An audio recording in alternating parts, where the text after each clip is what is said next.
announcement at everyone. Wednesday streaming.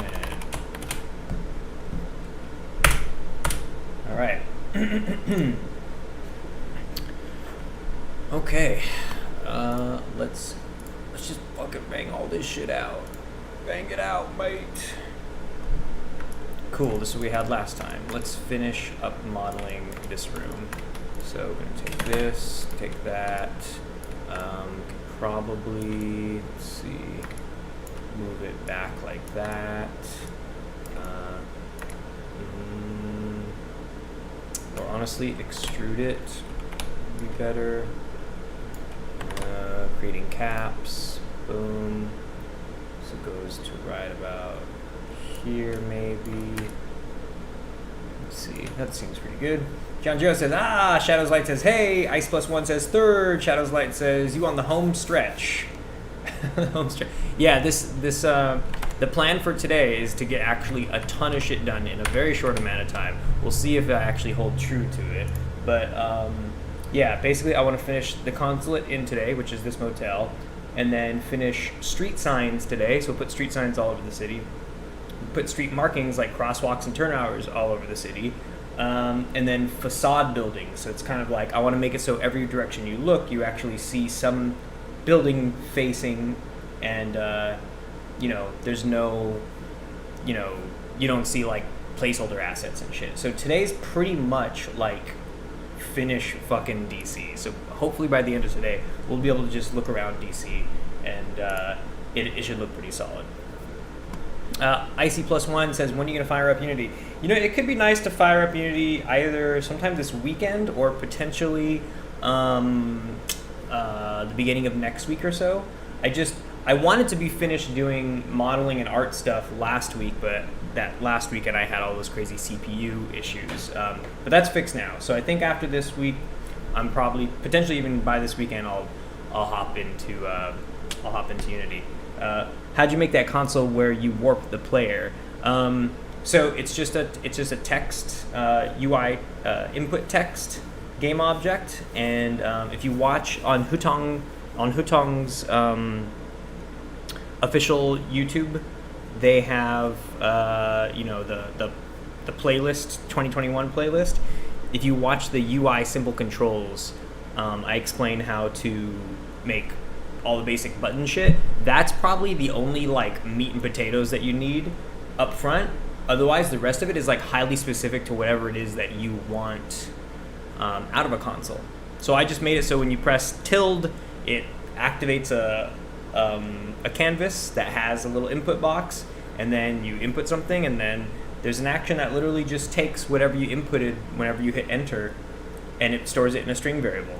And so you can use string contains and string compare. Those two actions, string contain and string compare, are the two actions that make my little debug console run. And then after that, again, like I said, it's very specific to you. And it's like, if you know how to use Playmaker, yeah. Okay, so you said okay. I don't know if that's like a shut up okay, or if there's just a lot, or if you're telling me I should rather just show you instead of explaining. But I'm not going to open Unity today, so if you want me to show you instead of tell you, then probably hang tight until the next time I open up Unity. Otherwise, that's it.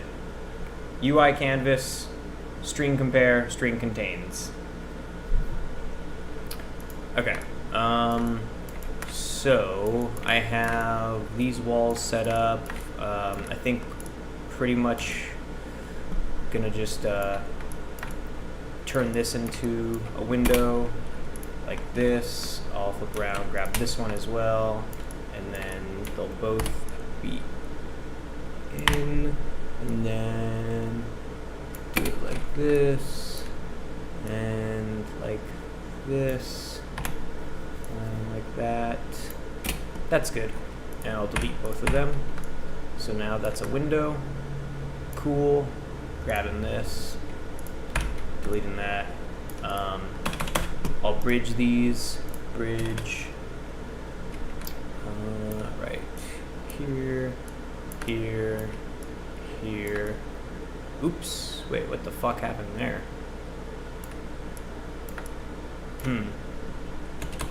Well, I'll just grab this and scooch it over.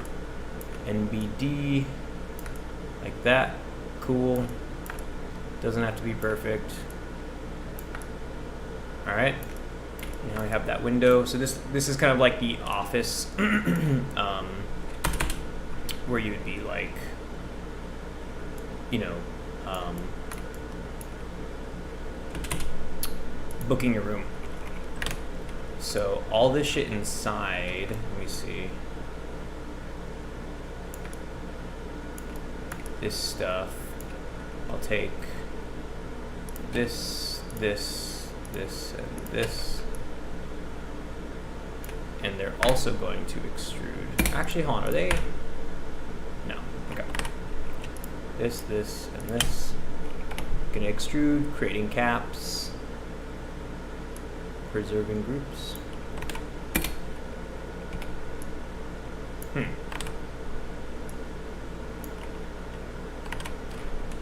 Are they facing different directions? Ah, that's why they're facing different directions.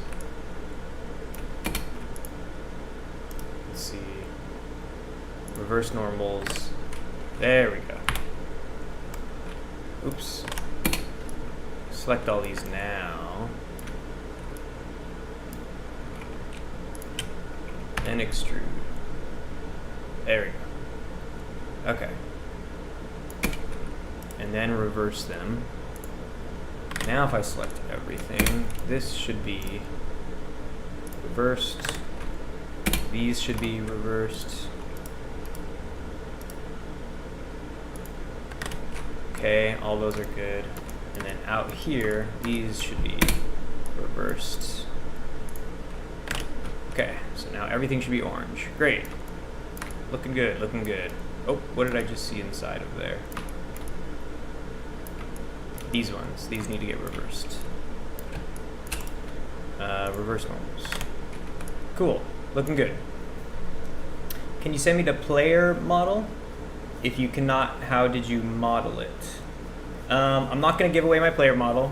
For one reason, just legal stuff, because I bought this sort of where it came from. It used to be some other thing, but also because I put work into modifying it. So the player model I have, I actually I took something somebody else made and then I tweaked it. So I put work into actually changing it. So I don't want to just give it to people, you know, go make your own, go make make something original. Don't just reuse people's things.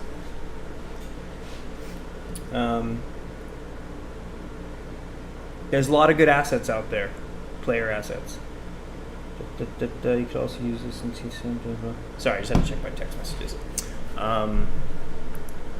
So I'm gonna raise this floor. There we go. Like that. I'm never really gonna explain how to get in here. I might put a door in here later, but this is closed off to the player, so it kind of doesn't even really matter. All right, doing this, extruding up. Don't want to create caps though.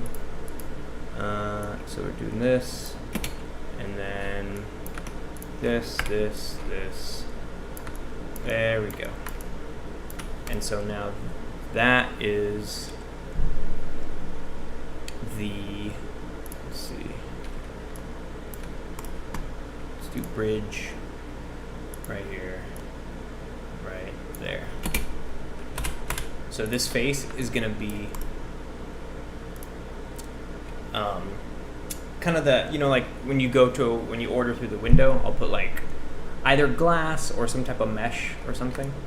Okay, so that's where you go to order that shit. I think probably by default it should be this color, so I'll use, or actually, what is the inside the rooms? That stuff. I'll use this kind. I'll use this color.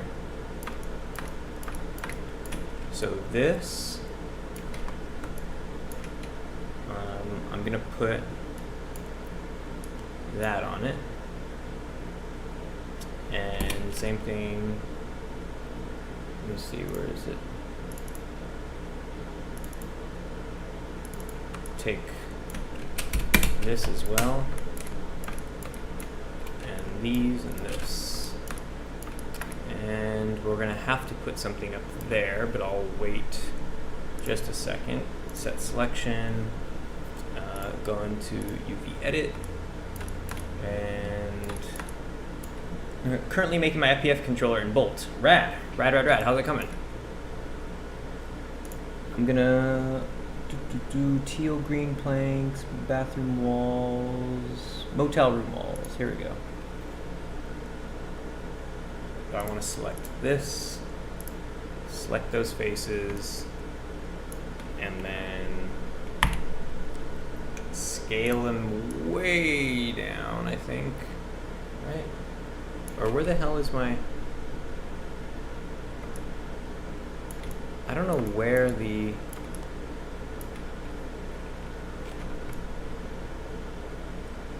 I can't tell where my image is.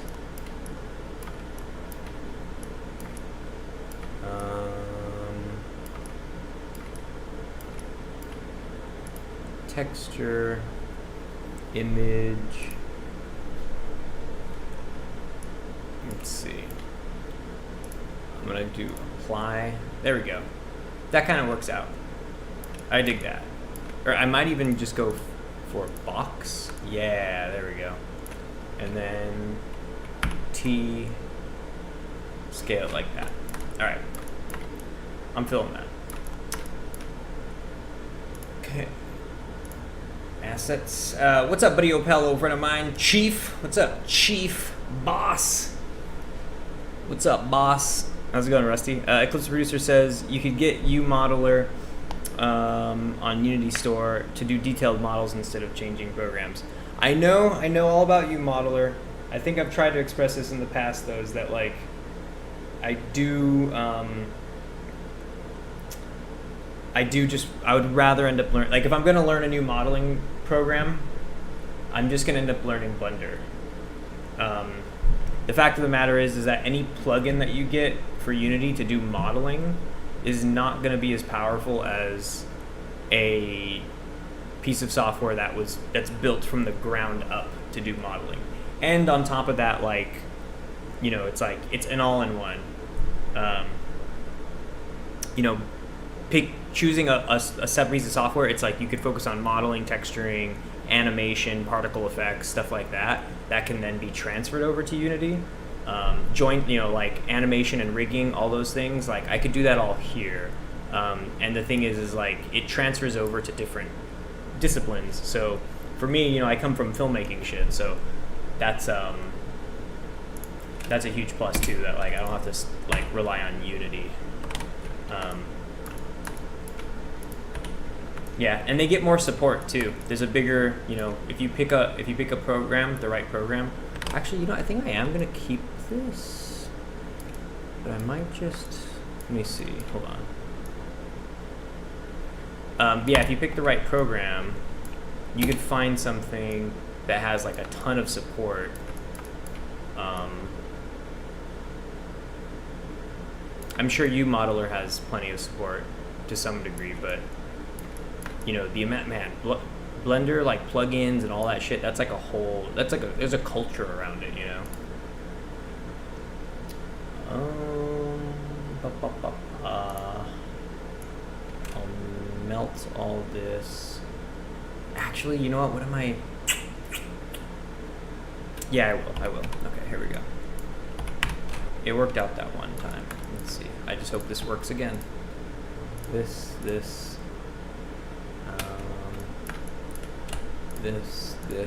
UZ. Oh, my bad, didn't know that you talked about this in the past. I'm still starting to hear. Yeah, no worries. Well, like they say, it's better to pirate than to be a pirate than to join the Navy.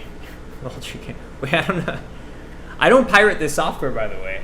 Was that a piracy joke? I can't. That one went over my head. I'm not very quick with it today.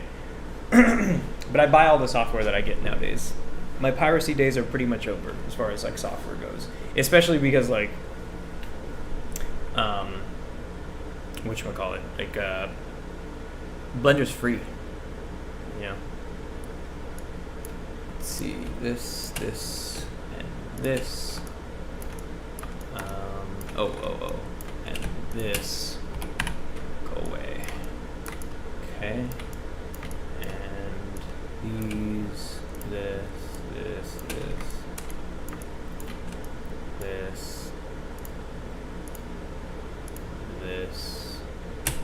UZ. Okay, I like that. UZ. Nice.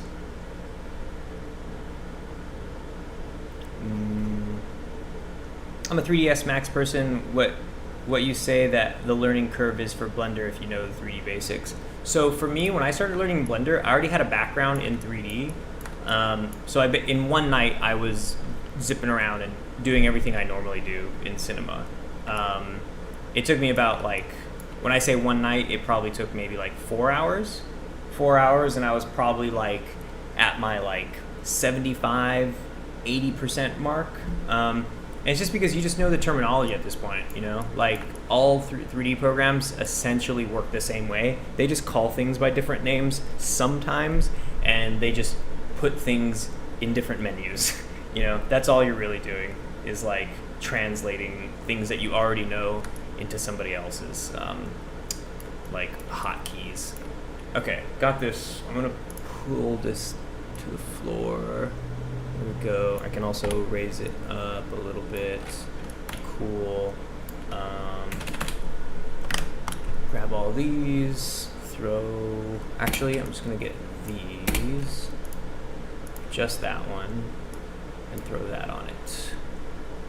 Actually, may as well throw these on it too. Like this.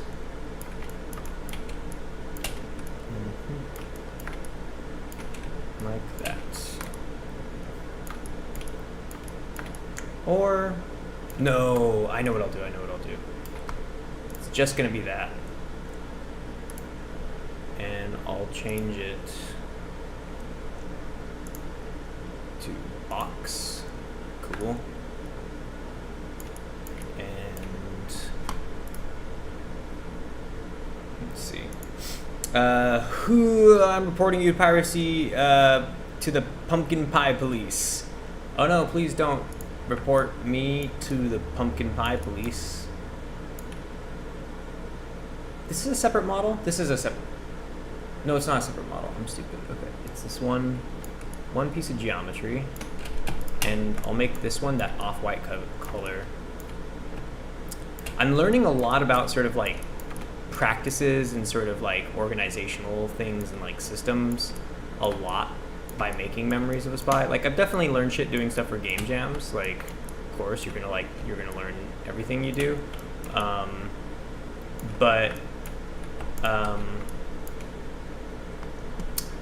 The thing about this game is that it's so much larger, and it's kind of it's bigger scope, right? So you need tighter systems, you need more organizational things.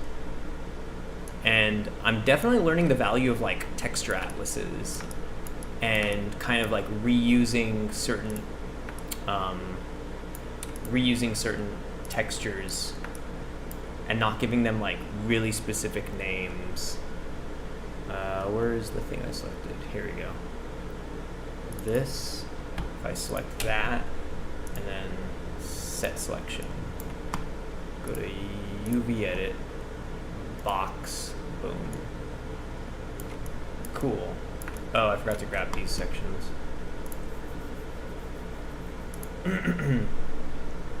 Great, we'll jump in this weekend, thanks. Yeah. Jonathan Santos, actually, I'm really curious to hear how that goes. This is exactly the kind of thing I've been really interested in. Is when you already know how to do shit in one program, being able to take all that knowledge and compare how it works in another one, and kind of which piece of software becomes more empowering, if at all. Because a lot of times I feel people think that switching programs, you're going to feel more empowered or less empowered with one, when in reality, that's almost a near impossible thing to gauge. And what you're really doing is you're just emotionally interpreting what is empowering you. You know, like a lot of the times it's kind of hard, unless there's like a really blatant, like I am definitely slower when I use this, you know, that rarely happens, I feel like, or for me at least, I don't know. I feel like whenever I switch programs, it's not like some crazy night and day difference. Unless the programs themselves are like fundamentally different. Well, now I have to bounce between 2 different projects, but actually it is helping with Tumbleweed because some of the stuff that I couldn't get to work are mechanics I use in the shooter. Oh, so you're doing the game for your son? That's funny, dude. Right on. So it's a cool bonus to be able to work on one but fix 2 simultaneously. That's funny. Custom Producer says, from what I can tell, a combination of UModeler and SurfForge would be a complete modeling suite. Granted, different plugins, but both work together and do everything you need. Yep. Yeah, I'm sure you could do, like, really Unity could be used as an all-in-one package. So far, I haven't really been convinced that that's, like, the best way to go for myself. But I know that if I'm ever telling somebody, like, you can make video games too, then it's nice to know that you can kind of pitch them something that is, like, less daunting in a way, because maybe people are less afraid when it's like not separate programs. I think a lot of people get intimidated by the idea. It's like, well, I have to learn this program and then I have to learn that program, and then it's like, nah, it's like you're doing that anyway. Like, your controls are going to change when you're modeling in Unity if you're switching between like modeling versus programming. Okay, so that, oh, this one should not. I fucked up. I should not have made this.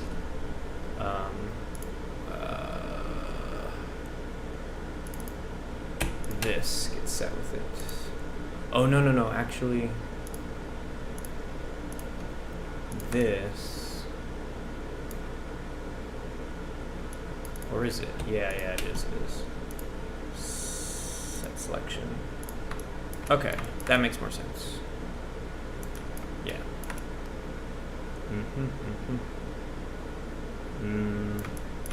Grab this.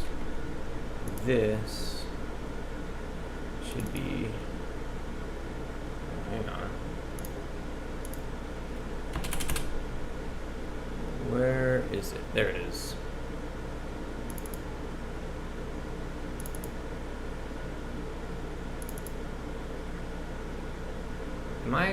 What the fuck am I grabbing? What is this? Is this not it?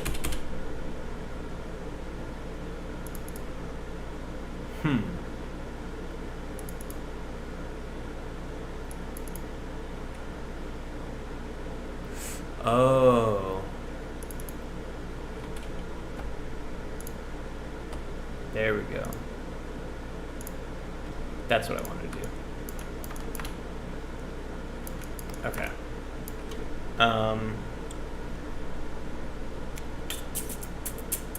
Absolutely, same lexicon, different keys as you said. Usually the biggest difference is executing booleans, add, subtract, and merge. You know what... wait, hold on. Sorry, I got one brain dead there for a second. Usually the big difference is executing booleans, add, subtract, and merge. I guess so. You know what would benefit you? I feel like everything has a pretty different language in the end. Because using Boolean like modifiers or whatever, it feels like the same premise, hopping back between things. Anyways, Shadows Light says, you know what would benefit you a lot in modeling? If you make simple geometry, you could easily model inside the game by using the puzzle pieces of it. Yeah, that's what I did in the beginning. So the whole Paris section in my game, not a whole Paris, but like the whole Parisian building and the sidewalk and the street and all the trees and stuff like that, those were modular assets I made. When I first started designing this, like way back before it was even this version of the game, I was learning how to make modular environmental assets, which is its own total like mini art form, because you have to learn how to like, okay, here's a corner piece, and like which edges do you decide are the sort of anchor points. So if you want to stretch something, like how does the UV map extend with it, stuff like that. Like making modular assets is super awesome, but the only problem with it is that like you end up with something that is sort of, that does appear more like samey, you know? So it's like, what I realize is that like I need to make 6 different environments that are really unique, and then within those environments, the buildings, the places themselves need to be really, or not, like I need them to be really unique. You know, if I'm gonna make a big game, I'm gonna put my heart and soul into it. So like, that became less of an option. I was like, there's some modularity about these places, but even like the ceiling heights and all that kind of shit, it's like I may as well just make a cube and extrude it and stuff like that. And so that's why you'll see me honestly just kind of like, I have a few pieces in here that I actually bring over from the Cinti prototype assets, but then what I end up doing is like I'll scrap most of it and just make a cube for 2 reasons. One, the modularity of it doesn't transfer over to like, you know, having a unique feel or look to things. But more importantly is that if you are using modular assets that like fit together like puzzle pieces and everything, you need to do one of 2 things. You need to either bake it all up front so it's one piece of geometry, and then go in and hand remove every piece of poly that doesn't show up, because the thing about those pieces is that when they're next to each other, they're going to occlude polys that you'll never see. And so that just becomes a huge resource management error on your part. You know, like you'll end up, you just waste a lot of resources. So you either do it by hand, or you write a piece of script or download an asset that does the thing that combines it all for you. And those exist, they're out there.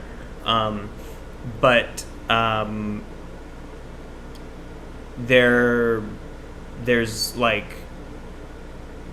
yeah, there's just like room for error when you do it that way, you know? So it's kind of like, that one's not so big of a deal, but it's also extra effort. You have to remember to do that every time for your environments. And so after designing like a pretty fat chunk of modular assets on my own, I decided like I didn't like the constraints it was giving me. They weren't very conducive to like my workflow or even inspiring creativity, because, you know, constraints can make you more creative, but these ones just, it wasn't doing it. At least for the style of game. You know, I'm sure like there's game ideas I've had where it probably would be better to make modular assets, but yeah, that's something to chew on. That's, you know, I had to learn a lot of mistakes to realize that like modular assets is not always the way to go. Steven fucked up. I think I should use Playmaker and Bolt. Playmaker for the player and Bolt for the triggers and UI. Cool. Do whatever you need to do. Whatever, you know, that's your own. You know. Okay. I don't know if you wanted me to say anything about that. If you have a question, ask me a question for sure. I'm not sure if you're just asking me to like cheer you on or something. Rusty Chicken says, yeah, my son's 13, so he has a good idea of what mainstream crowds of middle schoolers want to play, which helps me out as far as steering player immersion to what they actually want. That's funny. That's a good insight. That's a great insight. IT+1, Rusty Chicken, how was my game? Rusty Chicken says, nope, I barely had time to put an hour on my own games. I will probably have time this weekend to take a look. Okay, great discussion. Wait, can Playmaker and Bolt work together? Yes. Yeah, they can. Yep. Okay. Fucking it. Let's see how much. This is pretty good. I still don't know what I want to do with this part. Tables. I'll put tables and plants, and let's just hash it out. Let's do this. Here we go. So, I'm gonna put planters here. Put them like this. Oops. Like that. No, shorter. Yeah. There we go. Okay, there'll be little planters here. And I'll put one over here as well. I'll replace these after.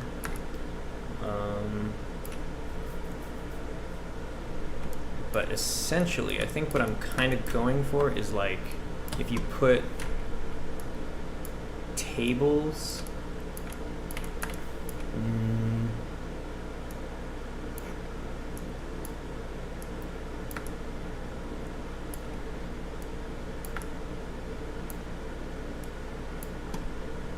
probably make these editable easier.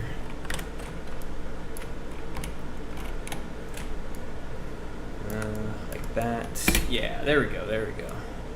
So, put little tables here. Wait, what? Alt? How come? Oh, here we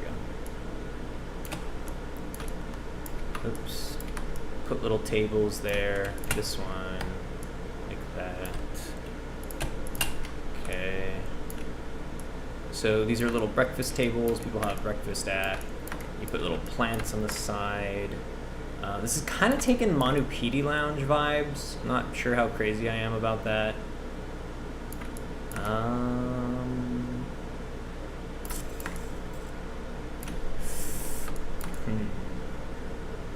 No, you know what I'm gonna do? It'll be a lobby instead. This is too much. So instead, I'll do this. Let's put like a little bench here. Like that. Like that. And then a little table. Like this.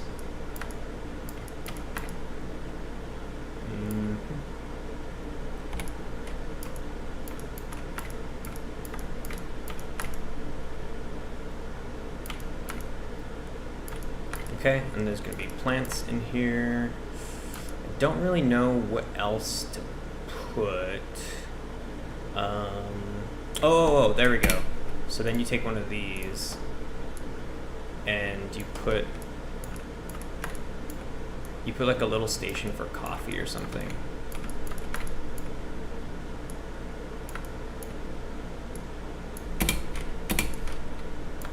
Like that.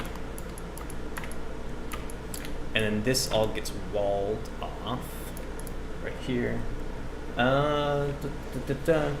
Shows like they can because they are two separate things. Yes, but keep in mind Playmaker is using common language and Bolt is using syntax of C#. And to be honest, it takes longer to write things in Bolt than it does in Playmaker. Well, I might use Playmaker for third-person control and Bolt for other types of logic. I would just use Playmaker. It's actually easier to use and much faster to iterate with. And this is coming from someone who can write it in C# if I really wanted to. That tends to be the consensus. So far I haven't really met too many people who really learned how to use Playmaker and learned how to use C#. Like there are people who go like, oh yeah, I'll just write C#. But there's a lot of people I've met, probably the majority, that say, you know, it's actually their job to write C# every day, and like it's their highest skill set. But when they make games, they use Playmaker. And it's because they know that they have to do the same old shit, basically, every single time if you're writing it in C#. And then Playmaker just expedites all these processes for you, but it still keeps all the control. It's insane, man. It really is like something that's for both beginners and professionals. That's why I always tell Alex, like, whenever we get to talking about like, all right, so like who are we trying to teach in this one, or like what's the future of like learning resources, it's like, fuck, like when are we gonna get to the nerdy shit where we get, because there's a lot of people out there who know how to do that deep shit with Playmaker, you know. And like even Gene, he was like, oh, I hate setting up multiplayer in C#, and he writes it. He is literally the guy who writes all of the fucking networking shit. Like, he makes the networking assets that basically like 65% or more, if not like 90% of people who make online multiplayer games with Unity, Photon, that's just it. You know, Jean does Photon. Like he develops not just the Playmaker assets, but he helps develop Photon straight up. And so even he has been like, yeah, it's lame writing multiplayer games in C# when I could just use Playmaker.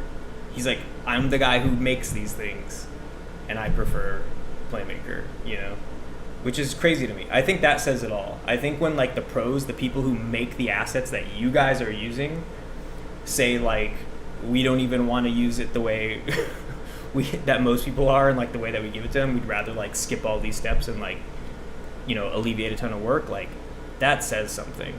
That really says something. Yep, that's exactly how I want to do. It's just so much easier and so much faster using Playmaker. Playmaker actually helped me learn C#. It really did help me understand the syntax and why and where certain commands were needed. I think it streamlined, sped up my learning process. Yeah, and that's the thing is that, like, I can imagine in the future myself using C# for some things, but it's also kind of like it's a piggyback game. Like right now, I use Playmaker actions to control the enemy field of view. My NPCs have their like field of view collider shit. That's an asset, you know? That wasn't something I programmed with Playmaker. I found tutorials how to use like line casts to create a field of view, but I didn't do that shit. I was like, that's too much work.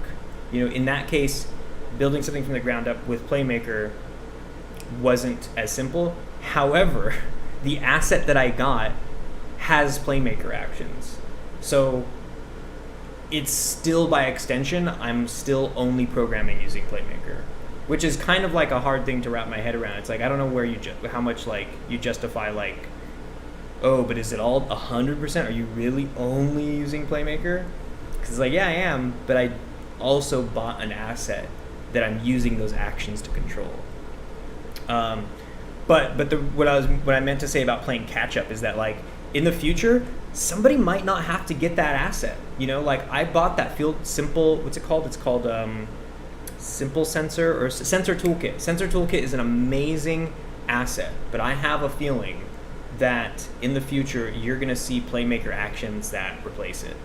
There's already a Playmaker action on the asset. I mean, in the ecosystem, the field of view collider one for 2D and 3D, and that's like, it's not super advanced. It's just the basics of field of view collider, but it's literally a fucking action that you drag and drop into your FSM, and it creates a dynamic field of view collider that you can store the objects it hits, that you can send events based off of reactions, that you can, you know, test hit points and shit like that.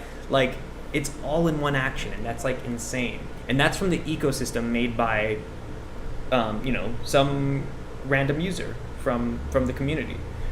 Like, just imagine that moment when either somebody decides to step that up and like outdo them, or on that long enough timeline where Alex and whoever else is helping develop Playmaker at the time like decides like, all right, well, now that we have all these other actions in place that kind of cover all of our basics, like let's start putting in shit like, because he talks about that, you know, they do talk about it. It's like, yeah, one day we would like to have actions that cover those highly specific things, like a field of view collider, you know, like where you could just drag and drop, and it's even better than the one that you can get on the ecosystem. Yeah, hype, man, super hyped for the future. The last update alone had so many shit that people are sleeping on, bro.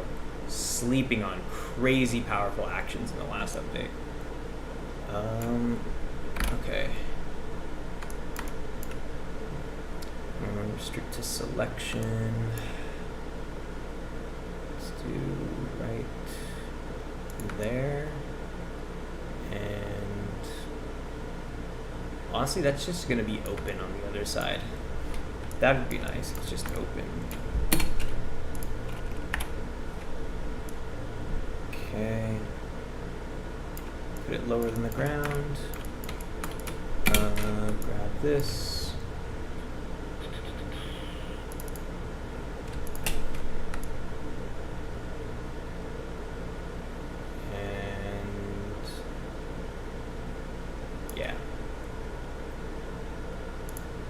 Select, set selection.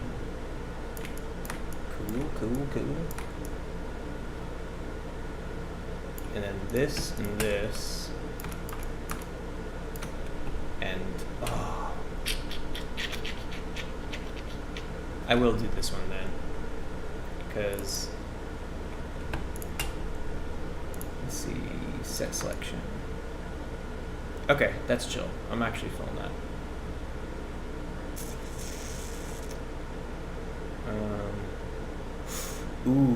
But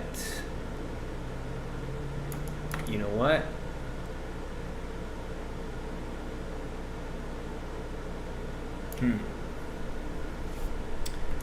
part of me wants to make this, yeah, I'm gonna do it because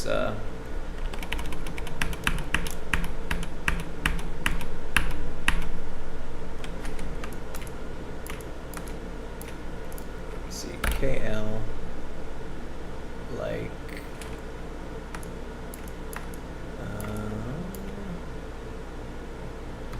oh, I forgot to do it from this side, huh? No! Son of a bitch.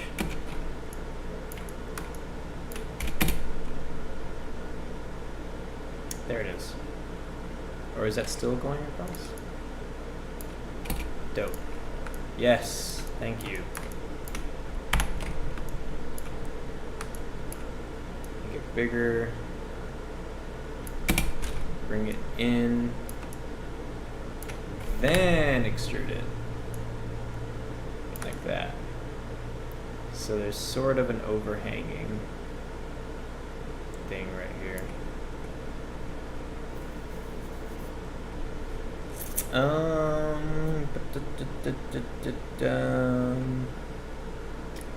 Sorry, I missed a bunch of this. Well, Playmaker probably needs a new UI look because when you got a big amount of states, it begins to look unorganized in some ways. So shadow is light. Here's what I have to say about the spaghetti phenomenon. People make spaghetti all the time, and it's not exactly Playmaker's fault. You know, it is sort of an inherent thing. How right? I should say this is that like it's you're right in some regards that there needs to be some UI improvements. There's definitely some improvements that can be made to Playmaker's UI. Mostly, if we're talking about spaghetti, in regards to the way transitions point to certain things, like which side of the states and all that kind of stuff that the arrows decide to go on. That's actually a thing that was addressed in one of the last patched a little bit. I think there could still be more work. I know Alex still has some sort of future, ambitions as far as like how to clean up that UI. But there are new things where it's like you could say which side of the state you can lock transitions to, and that way there are fewer situations in which the transition lines, the arrows, cross over each other and stuff like that. Because that can be a problem. However, that being said, it is an inherent property of a finite state machine to end up with spaghetti if the systems you're creating use like it is kind of like a, how do I say this? Somebody might make the same system. One person makes a system, right? Creates a bunch of spaghetti, all these crossed arrows and stuff. Somebody else might make the same exact system, functions the exact same way, but does not have that stuff. And not because they drew their lines better or whatever, but literally because of the actions that they chose to use and the logic that they chose to use to come to the same conclusions and systems would result in fewer things. Like there's ways that, like, one of the great things that is also overlooked, I think, is the best practices page on the Playmaker site. And the best practices page talks about, like, it says use more FSMs, like don't try to shove everything into one FSM. That's just like, it's gonna set you back. And like, not just in like Playmaker can't handle it or something like that kind of way, but literally like your logic, like you as a person, the way we think about systems will be limited.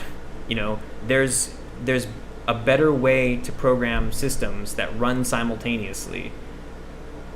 You can make multiple FSMs do the same thing. Like my old games, I would have one player FSM basically. It was just like that, all the logic was just like all over the place in one FSM. Like that's fucking insane. Now it's like, I think I have like maybe 15, maybe a little bit less than that. Anywhere between like 8 to 15, I think, are on my current player one. And some of them have only one state, It's literally like you separate systems. Because a lot of people, like, also, you could draw the same sort of comparison with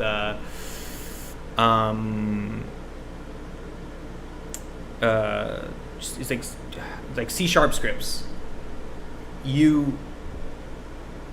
what's the fun? There's a game I'm trying to think of. What is it? Yandere Simulator?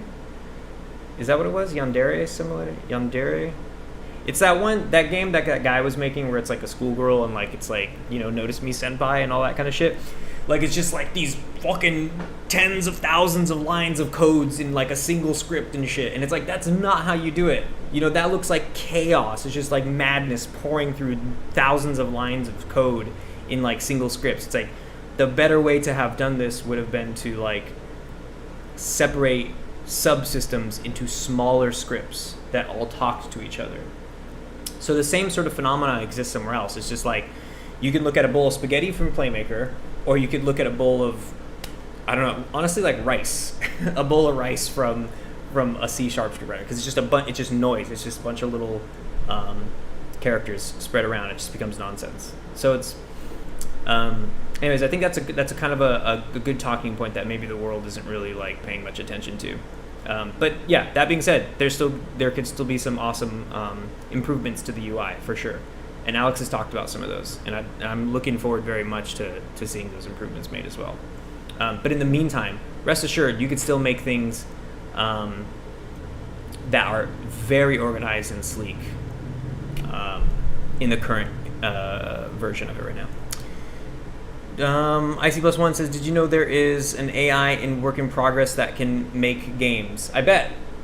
I buy it. I think I've heard of multiple versions of that. I don't know if we're thinking about the same one. In fact, I've played game. I should take that back. I've straight up played a game made by an AI. So there you go.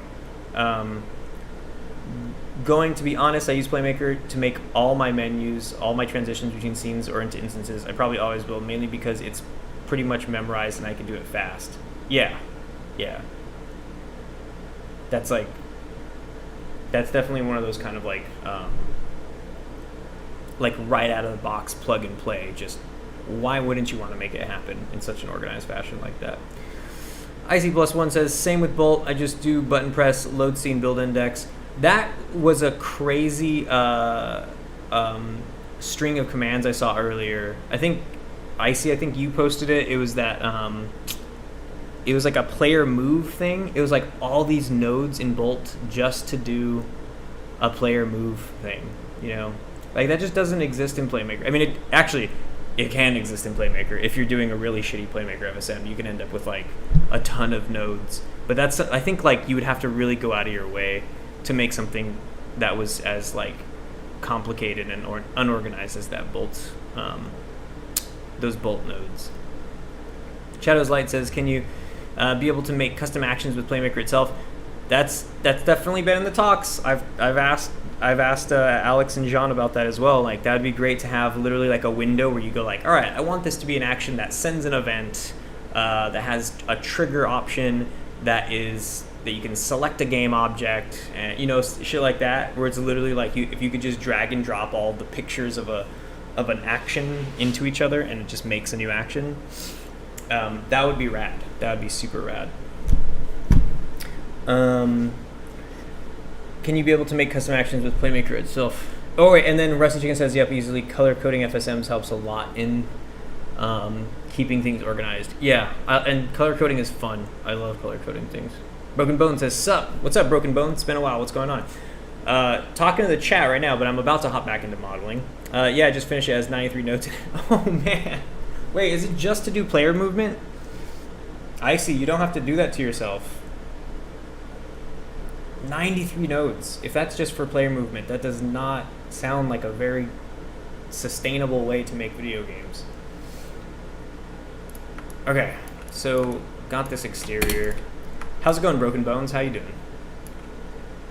Just to look around. That's bananas. That is bananas.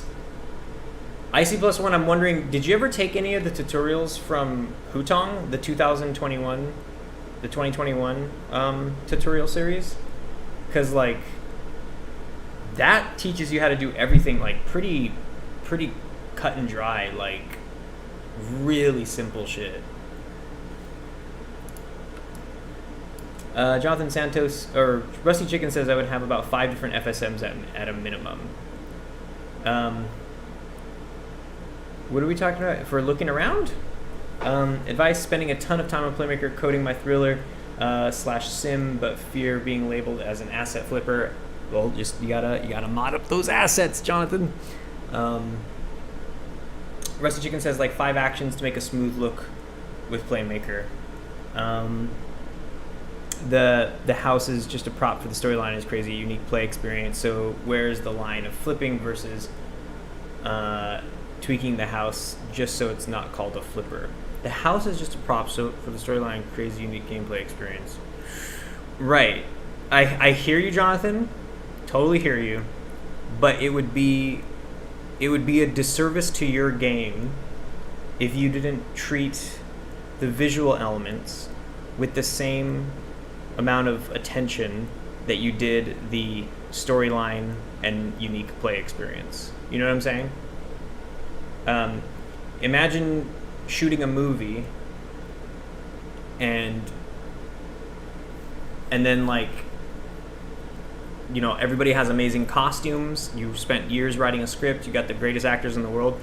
But then when you shot it, you took a shit and smeared it on your lens and then pointed it in the general direction of the actors and then said go, and then tried uploading the video to Instagram where it got cropped and down-resed, and then said like, but don't worry about the visuals, like just focus on how good the story and the actors were.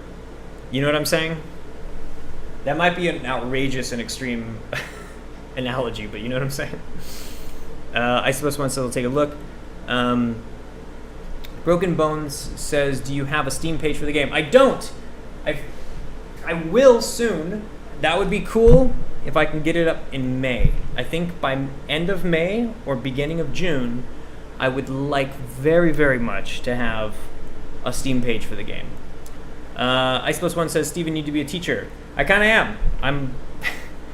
I'm the main tutorial guy for Playmaker. I think for the most part, people when they learn Playmaker, that they're going through me and like a handful of other like users from the community. Jonathan Santos says, gotcha, thanks. Shadows Light says, I wonder how to make a simple quest system in Playmaker. I made a simple quest system. You can go watch those streams. I think you were there for some of them. Rusty Chicken says he does all the new Playmaker toots. Yeah, that's me. Talking about shits. Yes, nice. Yeah. Okay, fucking hell. This is looking pretty solid. I think the last thing I wanted to change was these wall colors. Is this it? Yeah, I can add that. And set selection. That one too. This. Set selection. Cool. Okay. Like, I think it would be kind of tight to have a window in there, but maybe I'll just put bushes there in the meantime.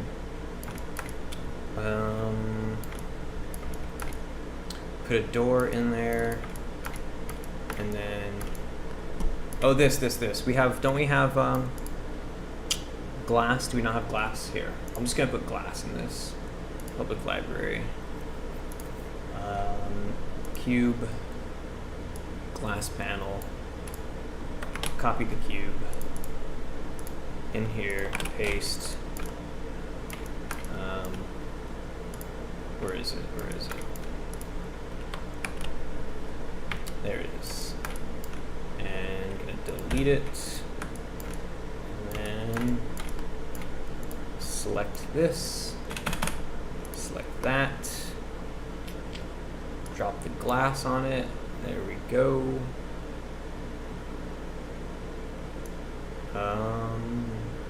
What the fuck? Is that like an additive thing?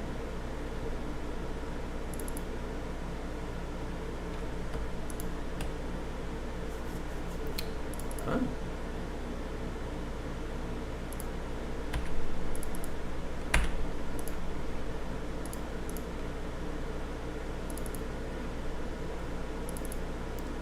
I'm I'm just surprised. Let's see. Set selection. Weird.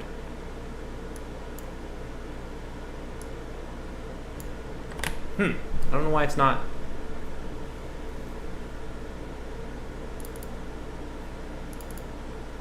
Oh, maybe I need to do this at the beginning.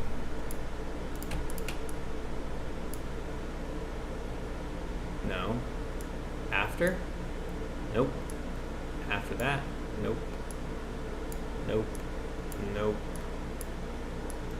Son of a bitch. Okay, fine. I will split, delete, grab all this, delete all, or actually, cool, there it is. I'm gonna call this class, and all this shit gets deleted. Then I pop it on there. What the fuck? Oh, wrong one. I am so confused. Why is that like that? Oh, there we go. That one's still there. That's why. I'm stupid. There we go. Jesus Christ.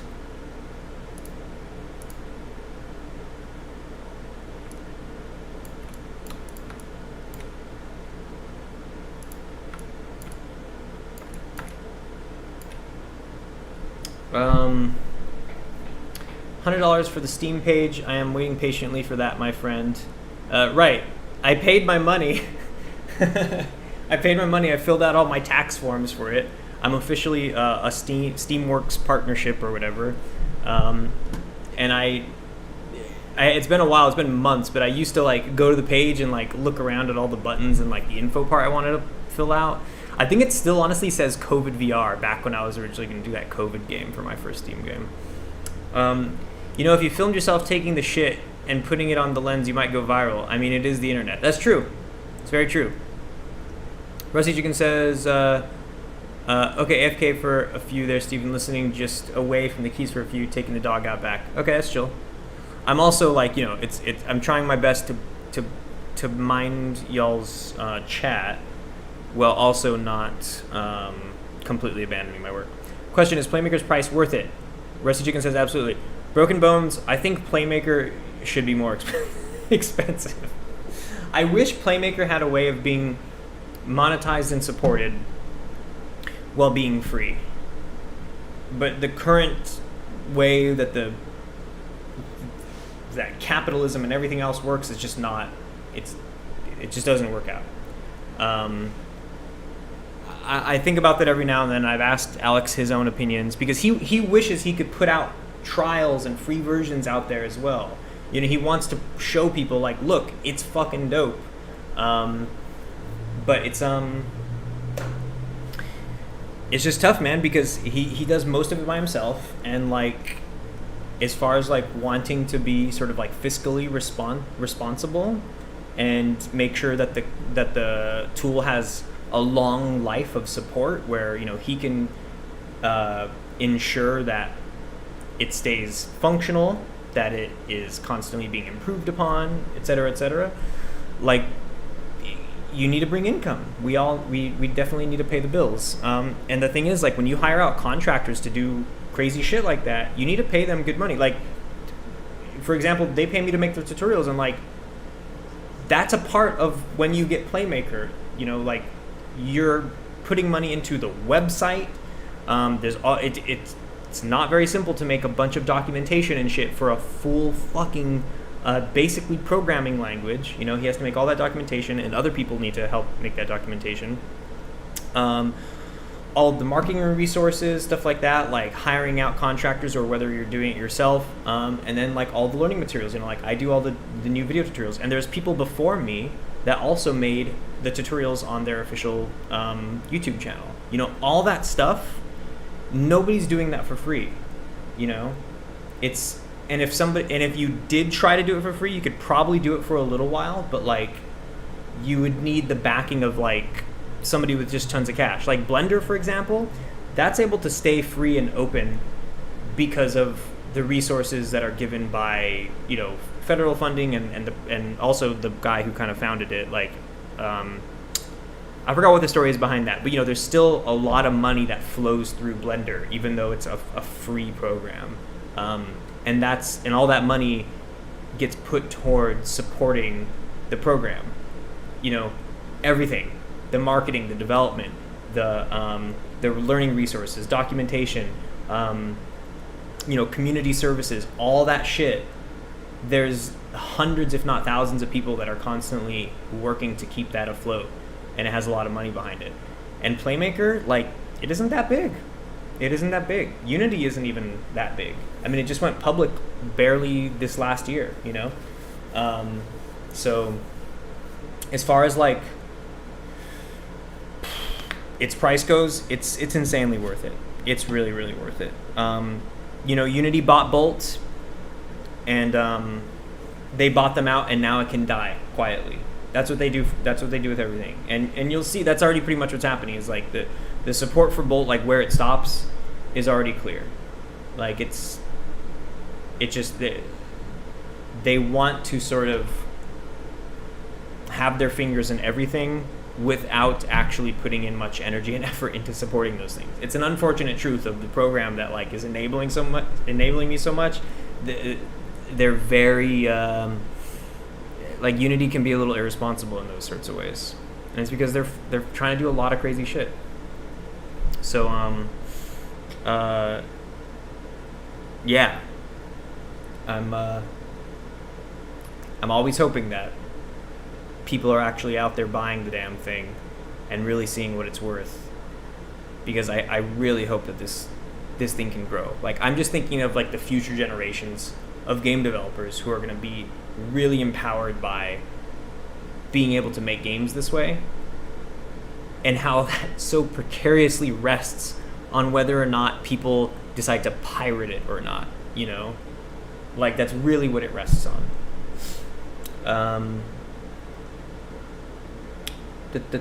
I came up with an idea for a 2D platformer shooting game. Can I make that with Playmaker? Yes. It's so insane. All these questions are so insane. Like, I don't know how to. Like, you can do anything with Playmaker. It reminds me of, I don't know if you guys watch It's Always Sunny in Philadelphia, but, like, there's this gag that they have where, like, whenever they have, like, I think it's like when they have, like, a cult, or whenever they're, like, they want to, like, trick somebody with this thing that they have, like, it's like an energy sensor thing. You know, like with Scientology, how they have, like, the energy sensor thing where it's like you hold on to it and it reads your, like, aura or whatever the fuck. And it tells you how sick or healthy you are. It's like, yeah, it's just bullshit, doesn't work, whatever. But, like, that's a running gag in It's Always Sunny, that whenever somebody pulls one of those out for whatever the storyline is, they grab it, and the person grabbing it says, okay, where do I put my feet? And then the person initiating the thing is always like, what are you talking about? Like, it doesn't matter where you put your feet. Like, who said anything about feet, you know? And it's so good because, like, without fail, like, whenever somebody passes over, it's like, okay, cool, so where do I put my feet? It's like, what the fuck are you talking about? It doesn't matter where you put your feet. It's so good. Anyways, that just reminds me, whenever somebody's like, can I do this with Playmaker? Can I do that with Playmaker? Can I do this? Like, yeah, if your question is, can I make and then insert literally any game mechanic with Playmaker, the answer is yes. The answer is yes. This problem will only be solved when Playmaker hits, like, a sort of breaking point in the cultural, like, the zeitgeist that you know, it needs to be culturally perceived as something effective for the world to even consider it as, like, a viable tool for whatever it is that they're considering making. And the only way that they're going to do that is by, like, putting every successful game made with Playmaker into the limelight. Be like, look, somebody made this game with Playmaker, you know? But that doesn't happen enough. Because, again, it's just fucking Alex, man. It's like Alex, it's Aaron, and it's Jean. And even kind of Jean is, like, he's a subsection of it. There's a handful of other people that run community stuff, but it's You can count on my hands how many people run Playmaker, and they're trying to do all these things that usually hundreds of people are hired to do it at bigger companies. You know, Unity only barely became like a viable thing to the public, to culture at large, as like a tool you can use to make video games when they went like public. You know, and it's only because like in recent years, finally these huge games have finally made it to like consoles and stuff, and then it's like, oh, it was made with Unity. Oh, okay, Unity's actually legit, really? And that's Unity, you know? Playmakers like this comparatively. And they're doing everything they can. We're doing everything we can. It's insane. Sorry, rant over. Tell the PM crew to make their own game engine. Dude, that'd be even worse. That'd be even worse. It's already like, it's literally kind of like Playmaker's. It's almost like their own. It's like their own department, you know, kind of like how at Microsoft or like Google, it's like they have like you know, they have different departments for like certain types of projects. Anyways, you're 11. You'll understand when you're older. Making a game engine itself is a huge task. Yep, absolutely. Could you make a mobile game with Playmaker? Yes, absolutely. I think you should talk to Mech Alina. Mech Alina is making a mobile game. Actually, she's making an app. There's another example. People also don't realize that Playmaker isn't necessarily like a thing that you only make games with. Like, Unity isn't even something that you only make games with. Unity is a thing that you make interactive applications with. So you can make an app with it. And I think that's what Mech Alina is currently doing. The guy who founded Blender isn't for the money. Exactly. Any platform can be made with Playmaker. Yep. Broken Bone says thanks. Quanta says show. Rusty Chicken says 15 more subs until party. It's a bit slow, isn't it? I hate to toot my own horn here, but like fucking what happened to that 100 subs a month tip that I was on? Now I'm over here like, come on, give me 15 more, and it's like it's taking a long time. Lol, I made an app for my shooting that I do. You're shooting? Like bang bang? Oh my god, this took me so long to just... Okay, what am I doing here? Selecting this. The chat is mighty active today.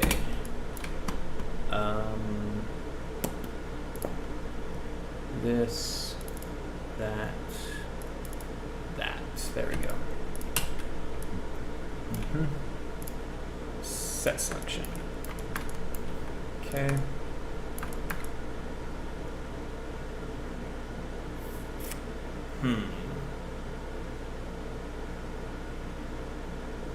I wonder if I'm gonna ever go back to... no, this is fine. Okay. Going here. Alright. Oh, that's right, I was gonna change this. Bring it down. Or can I do reset PSR? And then frame up on it?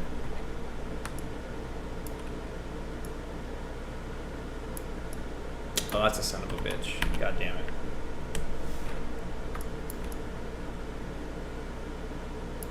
Okay. That is annoying. I don't know. Oh. I think when I was in the middle of modeling this,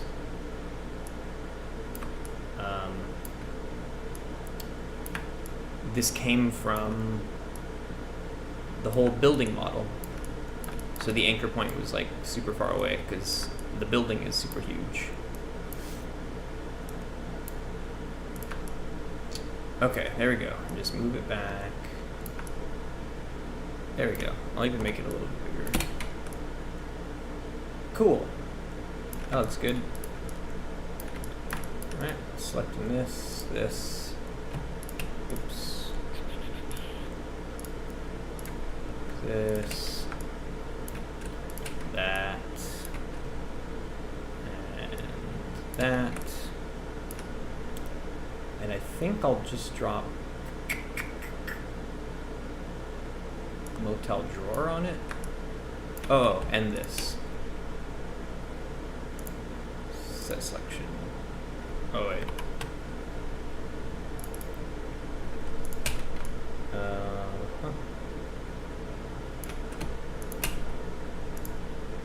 Set selection. And UV edit, box, this.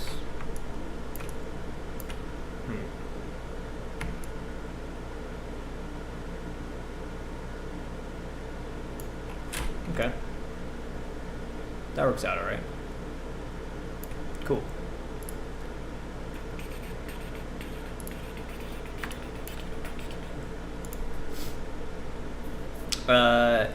Yeah, it seemed to slow down a tad.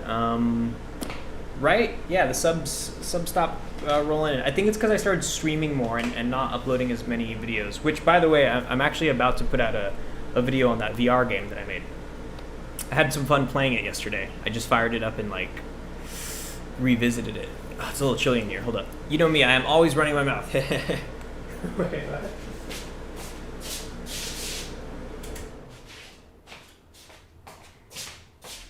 That sounds like me.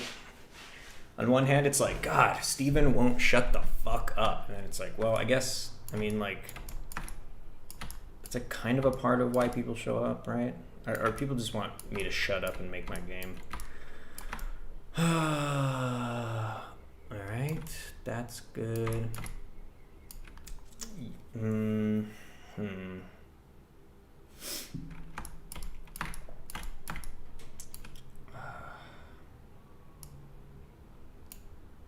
Let's see.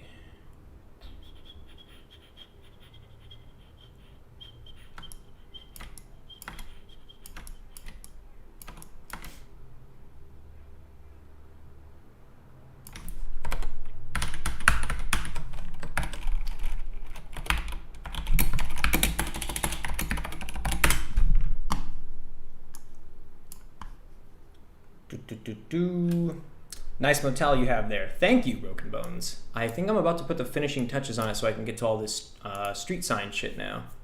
I just want, like, the concierge desk kind of deal. Reception. Oh, it should have a sign, huh?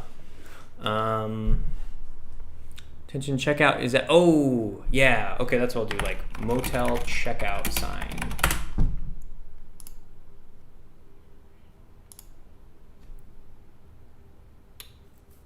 Right, like these. Very nice. This is what it was missing.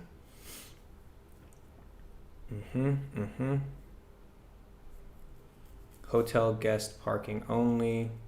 Hotel guest parking only. Check-in. I want to put in some of the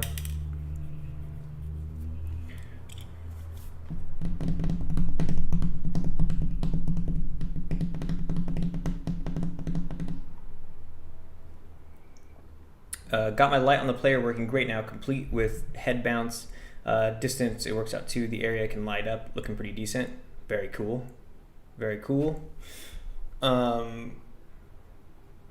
Is that kind of like a, you know, I've been wanting to play what thing that you remind me of is like Alien Isolation. Oh, also Skin Deep, the new Brendan Chung game. That's, who knows when that's going to come out because he's been working on it for years and his, you know, he's kind of a solo dev. He has somebody else helping him make levels now these days, I hear. But anyways, that just reminded me of like Alien Isolation kind of stuff, because that's kind of what you're doing, right? IC+1 says release date estimate. I need to make a frequently asked questions. Holy shit. I'm going to start writing these down. I'm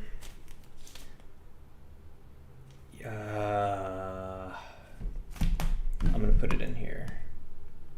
Or actually, I'll put it in here. YouTube Untitled page. FAQ. We'll do what do you think of Bolt? Right? Number one asked question. And then the other thing is when is your game coming out? The other one is what is your game about? The other one is How do you stay motivated to make your game?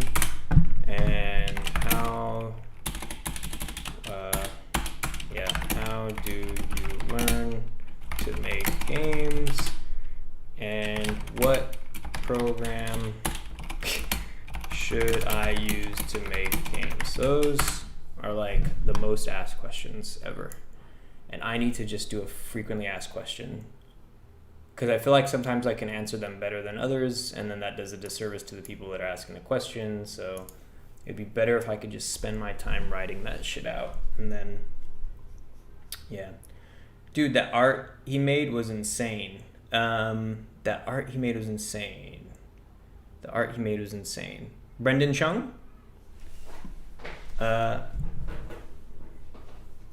F the facts. Wait. Oh, okay. Yeah, I love Brendan Chung, man. Love that dude.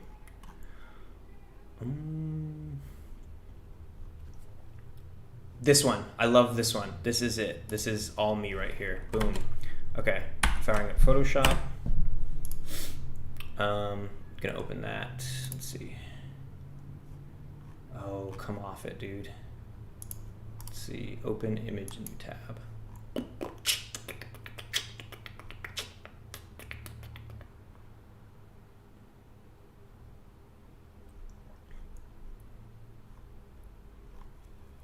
I think that's pretty much it, right? Like that's kind of...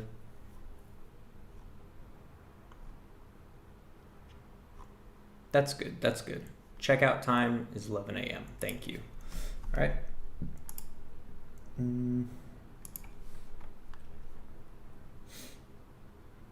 Chung is an amazing artist. He really is. Really, really is.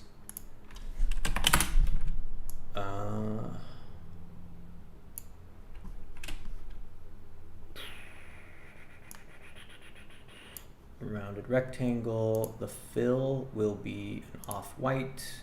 There will be no stroke, and it'll come out from this corner like that.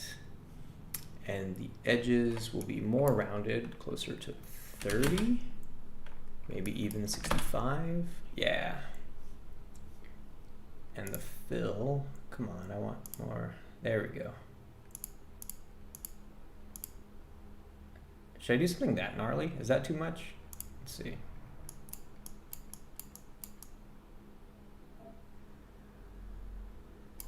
How about that? There we go. And then, let's see. It's blue. That's kind of funny. I don't know why that's funny. It's just like, who designs these things? Let's just straight up get that blue.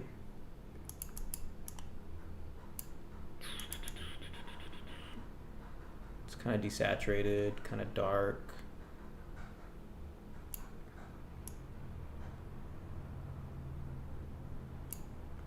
Kind of more green.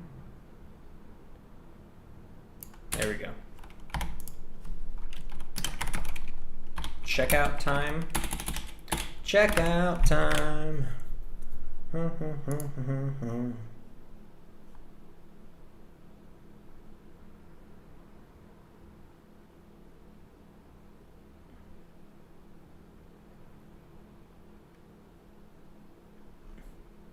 What kind of font would the consulate in have? Gonna make a quick video and let you see what I've gotten done in the last 3 days since I started the project. We'll put it on Discord in a bit. Nice. Nice. Yeah, I'm curious to see what you got.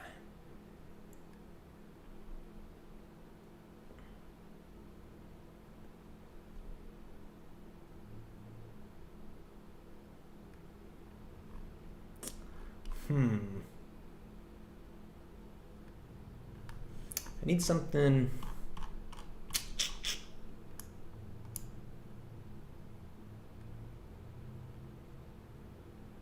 Oh shit. There's a couple of typefaces in here that always make my shit lag. Come on. There we go.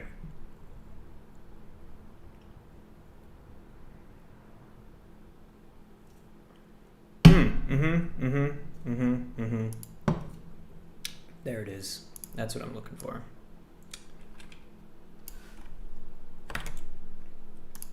Checkout time.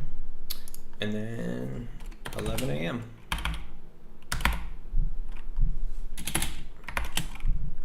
Except this one will be, let's see, Barricade Pro.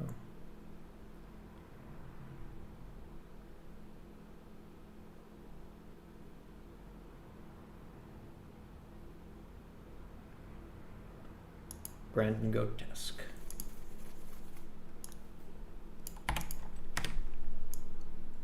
Like that. Underline it just like that one.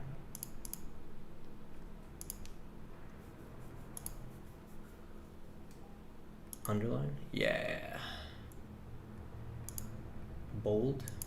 Yeah. Actually, I'll go as far as say black.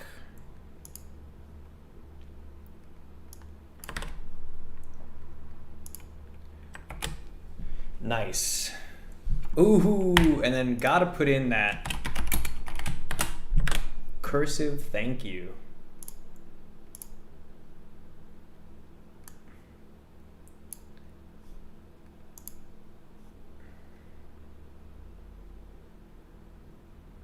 Or at least some type of italicized, you know, it's kind of like a thank you. You know what I'm saying? Like you kind of hear, look at that thank you down there on the example one. And don't you just hear it in that tone of voice? Like, thank you. Thank you. Come on, what do we got?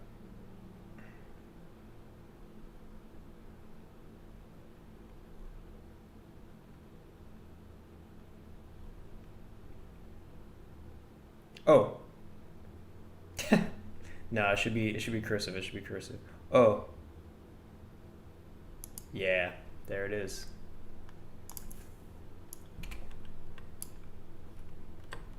Super funny. That is so funny to me. Yes. I guess the last touch I could put on here is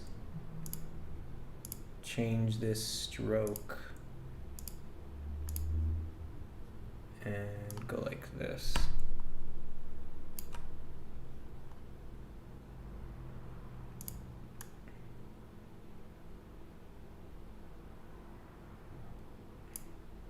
Mm-hmm.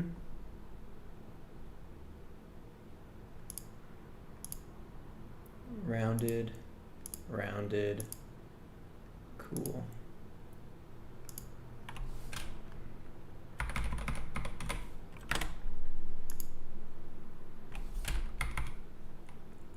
However, this needs to get changed up to 65. Yeah.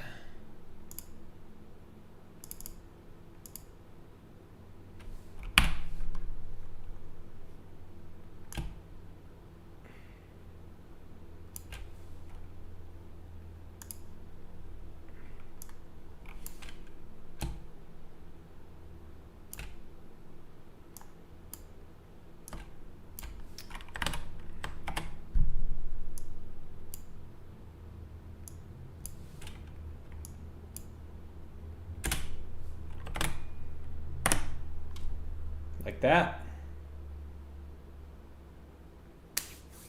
Imagine some YouTube video after your game comes out, remaking Memories of a Spy in one day. Yeah, like all those portal vids. I love how many videos they put the thumbnail. I created Minecraft in, you know, one weekend or whatever, right? Or I made Minecraft even better, or whatever, stuff like that. And then what they really mean by that, though, is like they made a system that produces terrain and you could place blocks and destroy blocks. All of Minecraft. Right. Beautiful. Mwah. The thing I do wonder about, too, is kind of like I have so many behind-the-scenes things on here, right? Like all these dev streams. I'm going to end up taking down a bunch of them. to sort of compile like highlight moments and stuff like that, but also leaving up some of the better ones. And it really is just a housekeeping thing because there's just so many, you know, there's so many. And like you could, if you really wanted to, get like the full experience of what it is to develop a game, but I think it should be curated a little bit more because I just, you know, there's hours, you know, who's regulating that shit? Nobody. I'm just like just serving it up. Okay, got this done. So, oops. Should I put something else in here? Shouldn't I? What else am I gonna make? This is checkout time, 11 a.m. And then they also have register here. I could put that in there, right? Like this, and then this G black. Make it not exactly black, but like that. This, that. Not exactly white. And put in register here. And I guess I could do branding grotesque. Bold.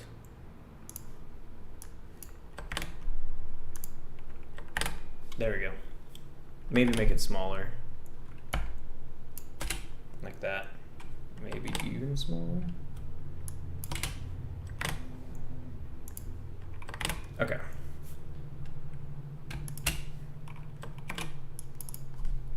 Register here. And I'll put both of these in one and call this Motel's lobby check-in signs. And quick export as ping. DC Motel. Boom. Hop over here. Open file location.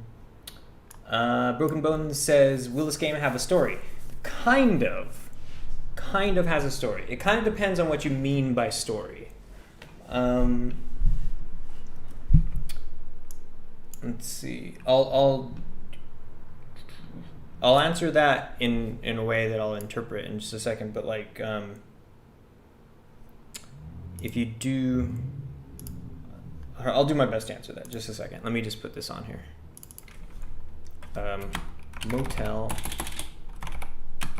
lobby check-in signs, and I'll keep reflectance on there. And then honestly, just like put a plane in 1 1 S, rotate it like that. Slap this on there, rotate it.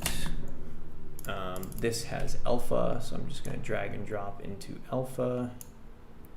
Okay. Editor, no scaling, and then make it editable. Grab the face and cut it right down the middle for both of these. Boop. And delete that one. Got this. And split it. Delete. Boom. Grab this. Cool. That is just the register here sign. Call this register here sign. And this one is checkout time sign. Bring both of these over here, right there, make them smaller, spin them around, and put them like right here. Uh-oh, did I, shit. There we go.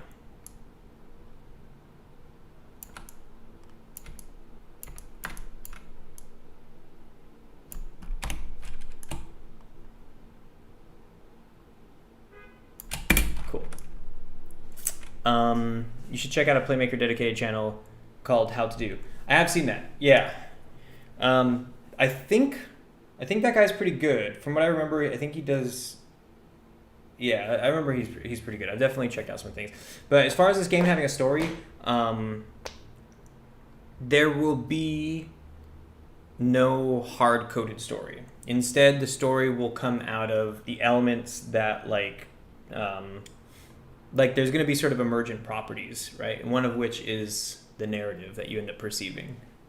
So, for example, like having, and this is sort of a wish list item. I'm really hoping to get it soon. But like, you know, who your mole is, and you know your relationships with other people. I don't know if you guys have heard of a honeypot. In espionage, that's when like an agent flirts with another agent, and they use romance and sex to sort of like infiltrate or otherwise compromise the other agent. So get information out of them, get them to admit things, or kind of catch them in the middle of something, or just generally get closer to them. So that's called the honeypot. It's just, you know, the classic thing is like the spy falls in love, but the whole time that the person that the spy fell in love with was actually another spy, and it was just because they were trying to like get information out of each other or whatever. So that's a story, right? Like you watch movies or read books or TV shows and stuff like that where that story is written out in a very specific way, but they always follow the tropes and sort of beats, which is like they meet, they fall in love, you discover that one or the other is actually a spy, and then the other one discovers that that other person is a spy, and then they have to reconcile that somehow or whatever, right? And that's all written, but those are pretty much the same story beats that you'll find in most of them, right? They always hit those same notes. So my goal in Memories of a Spy is, for situations like that, is to kind of create systems where that story happens organically. You know, that story happens to you just by nature of what your incentives in the game are and what the gameplay is. So in a way, the story is like very largely story driven, quote unquote, but it's not in like a traditional sort of like I'm not gonna like write anything out or stuff like that. But you'll more or less be kind of fooled into thinking that a story is being told to you. Yeah. And when I say fooled into thinking a story is being told to you, you're gonna be told the story, and it's not gonna feel. Hopefully, it won't feel any different from when you are being told a story in any other games. Like whatever, if you're playing Skyrim or something, those are 100% scripted. Somebody wrote out beat for beat what you need to do and like every moment that you go through in that story. My game will just kind of like take you through similar beats, but the next time you play, it'll probably happen in a different order, under different circumstances, and it'll kind of hopefully just feel different every time you play. So yeah, that's my answer to whether or not the game will have story. IC+1 says, all right, gotta go sleep. Bye. See you later, IC+1. Get some good rest in. Gonna need all that energy for when you get back to the grind. And thanks for swinging by. Okay, got these signs up. I'll put them like right there.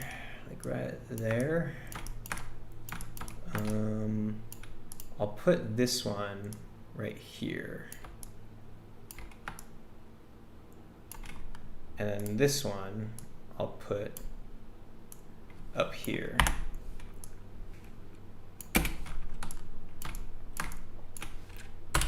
And I'll cut it up a little bit, like right here, or that.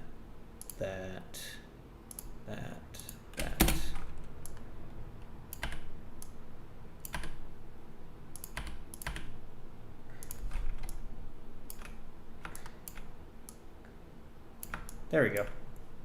Cool. Oh boy.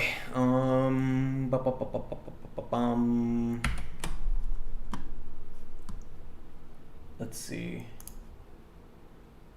Consulate Inn. Is it done? Oh, the pool, stairs, and rail stuff. Let's do that. Let's see. Okay.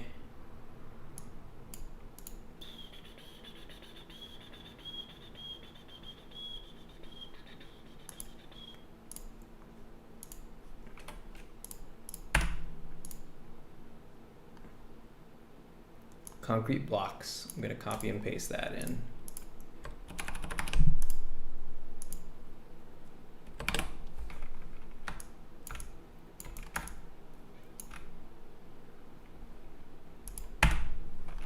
All right.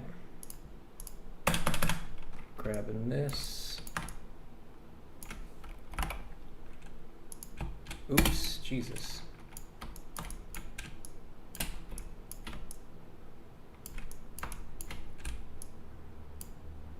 Like that.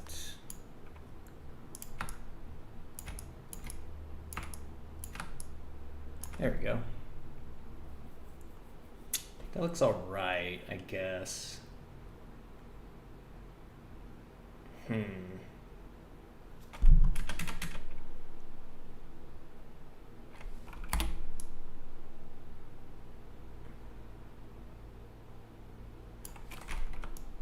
That's interesting.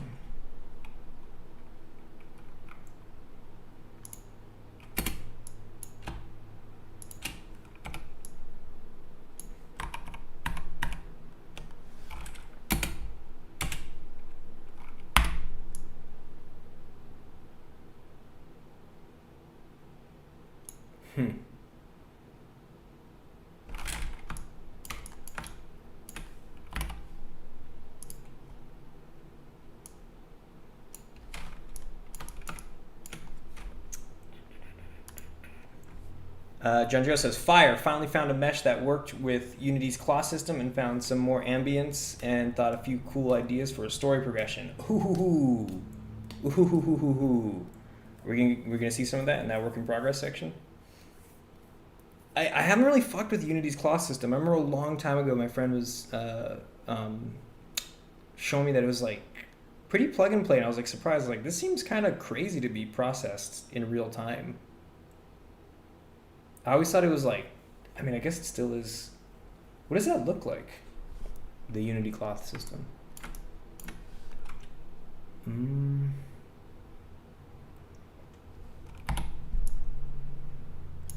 Oops. Maybe I should do this instead. Like that, then that, this. There we go. And then these, I will put like this. Is that gonna fuck everything up?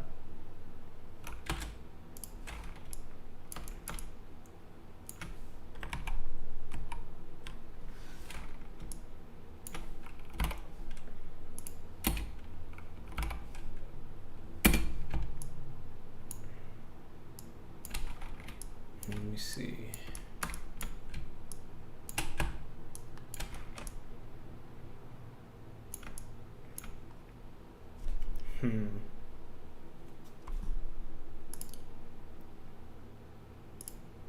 Oops. UV edit. Box? Nope. Cubic. Why does it go to there?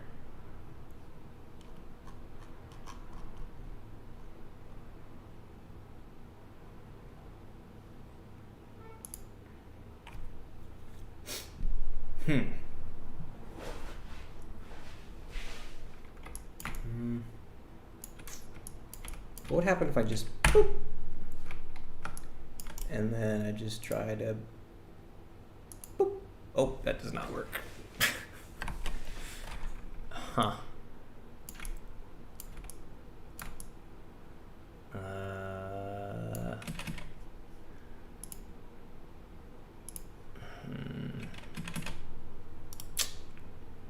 Kinda.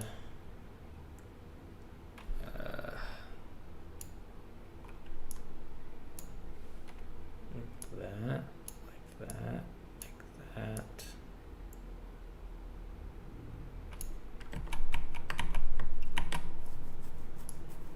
Like this, like this, like this.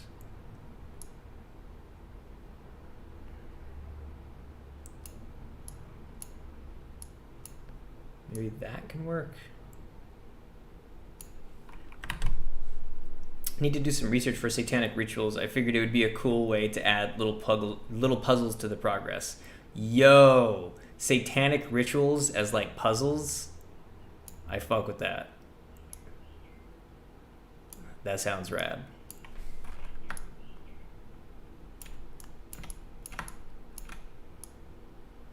That also sounds like a very fun rabbit hole to fall down for research.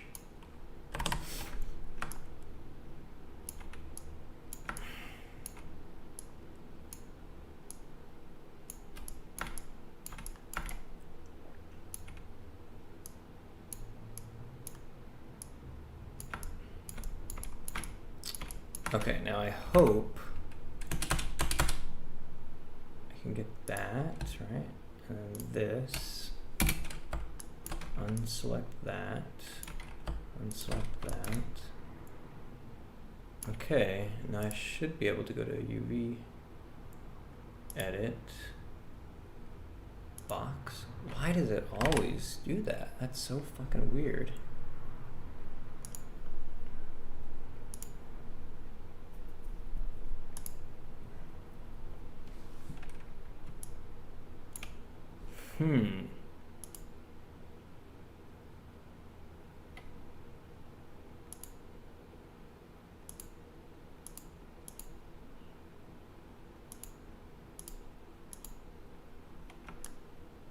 Does it really think it's that shape? What the fuck is going on?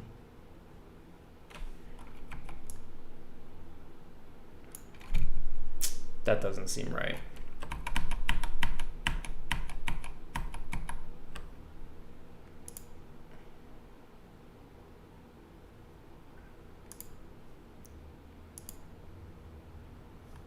Maybe this needs...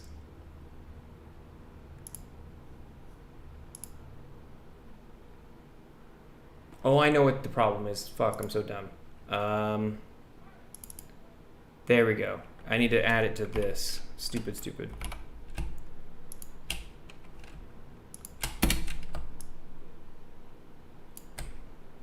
There we go. Set selection.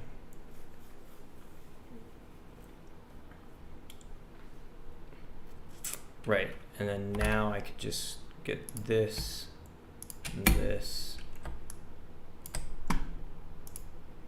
UV edit, apply.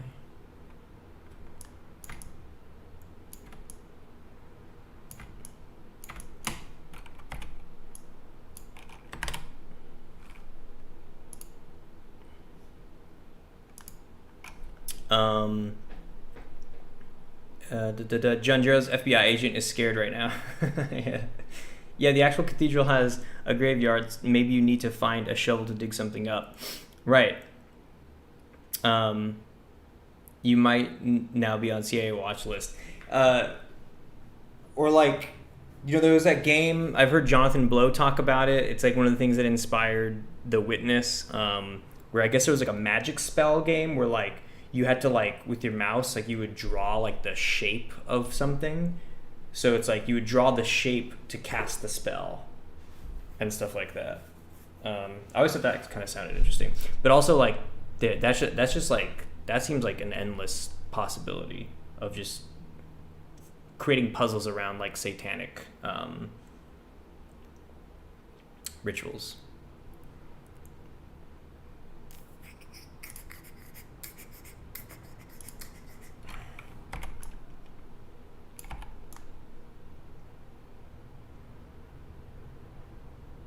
Okay, so this isn't perfect, but it's good enough. Fuck yeah. All right, and then let me see. If I just select this and grab only faces, and which one of these is, okay, there's that. And then I go to UV edit, go apply. Or box, scale it up maybe. There we go. That's what I'm looking for. Okay. And then the pool itself, let me see what kind of colors we got.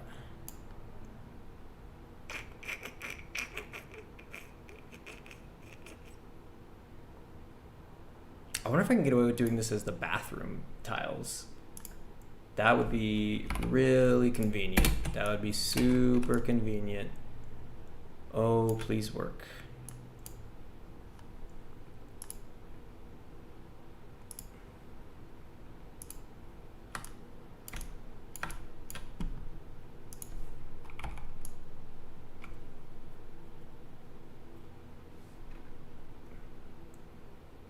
Fucking works. Oh my god. Brilliant. Hell yeah. Totally slimy pool. Alright.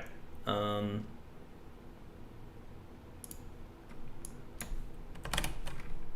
this little motel's coming together, huh?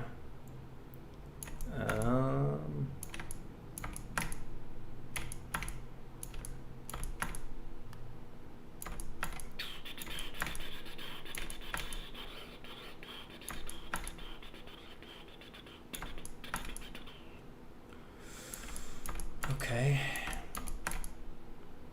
Not really sure what I want to do about the front area. There should definitely be a plant in here. Did I ever make any plants?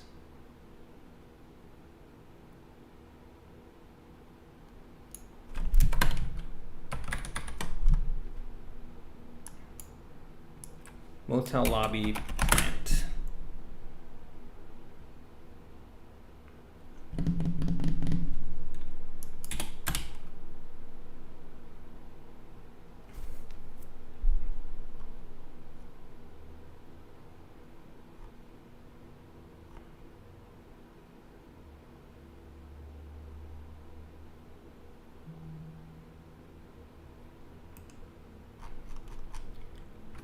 Should honestly just be searching motel lobby, huh?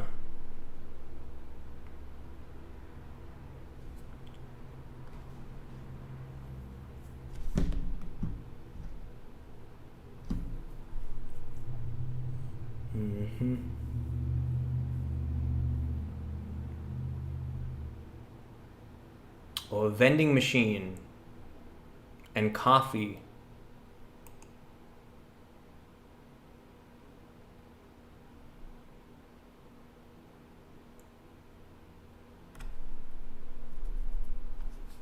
Should I knock down this wall?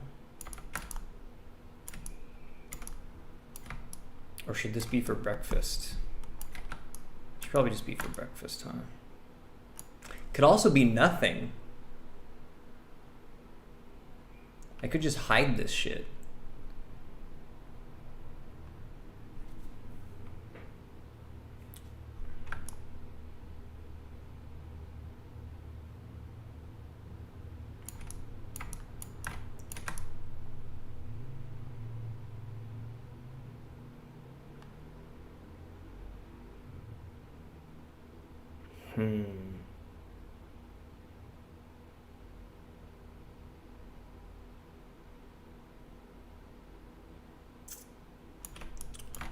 Maybe I will leave it alone for now.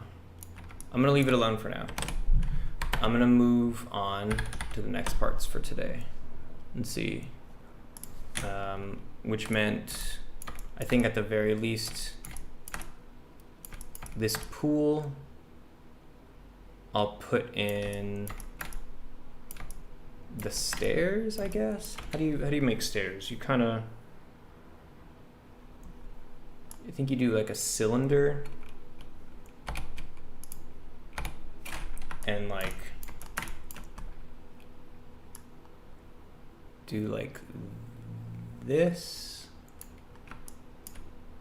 and make it editable. Get rid of these. Close polygon hole. And could probably do something like extrude extrude inner.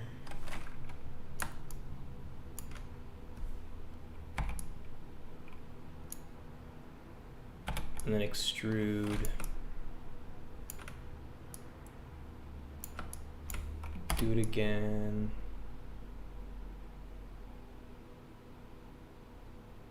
Oh no, you know you do.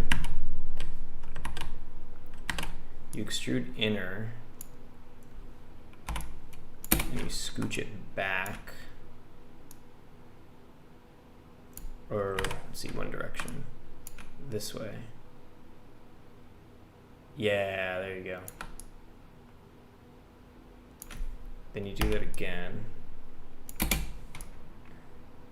Like that. So the steps are nice and big.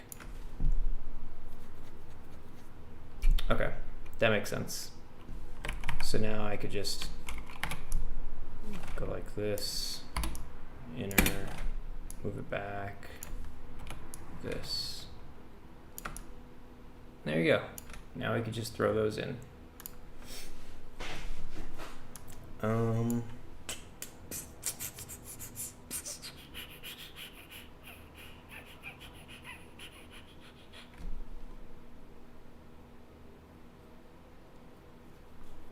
I'll make it this concrete color.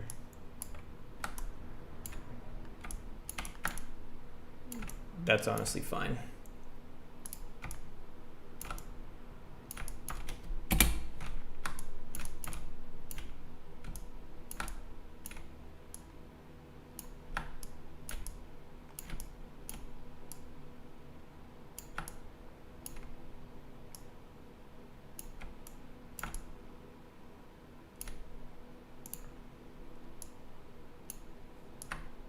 Oops.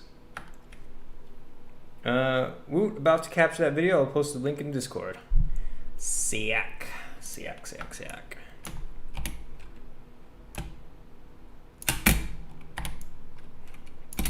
Alright, there's our little...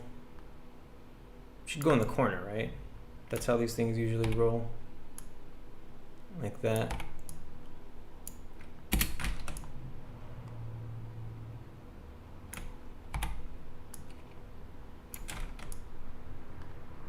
Pretty good.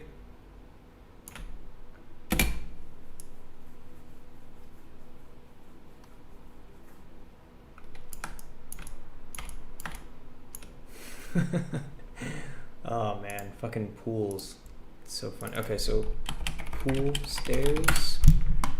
And then I guess the way you could do this is like close polygon hole. No, shit. How am I supposed to do this one? Oh, I'm dumb. It could just be a plane.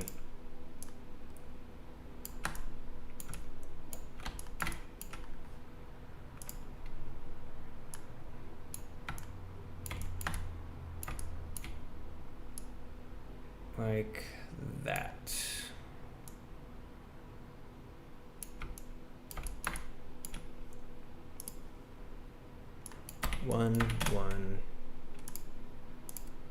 One, and done.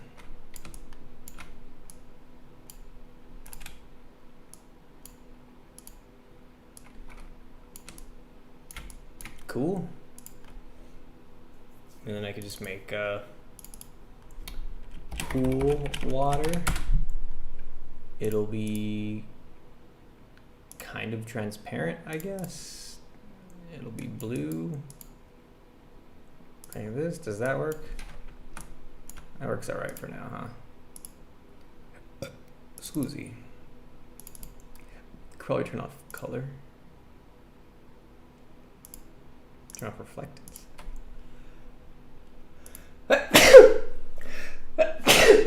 Excuse me, Jesus.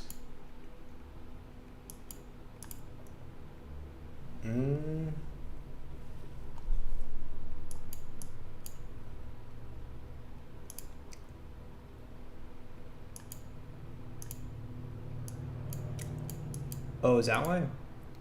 There we go.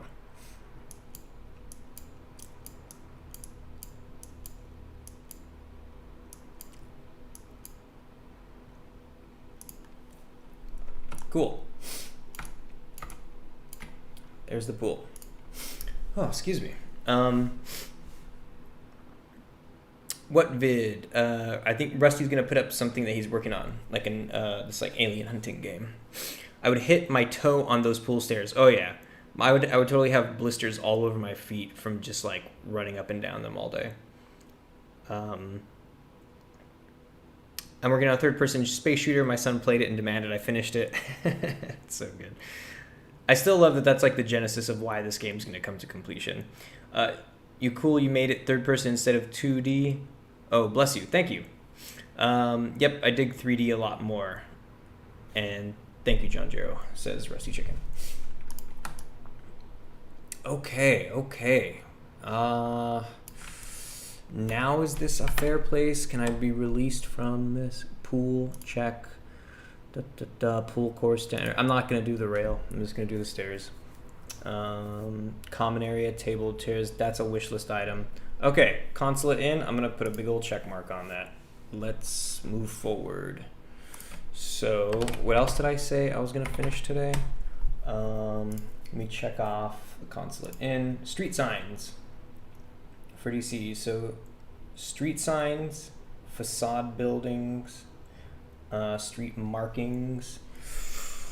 Oh boy. I have to. And there's time. So like I really I need to finish these. Let's do facade buildings though. Okay, facade buildings. How do you do it? Let's open up recent.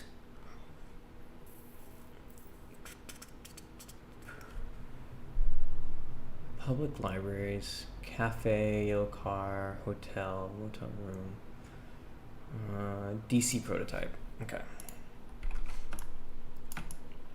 So what I want to do is set up buildings that are like in the distance, which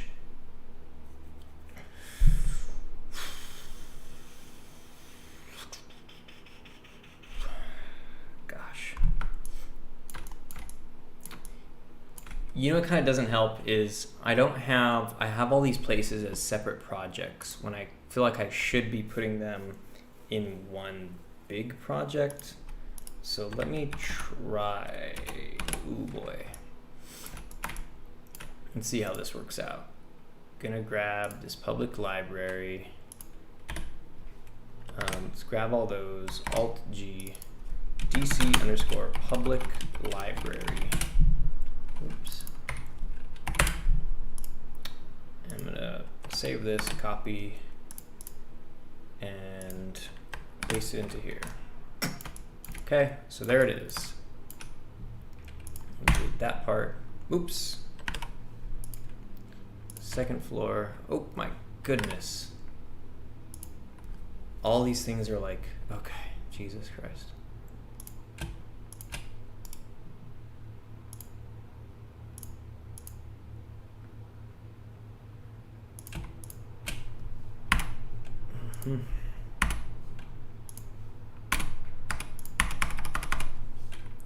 Now can I delete this? God damn it.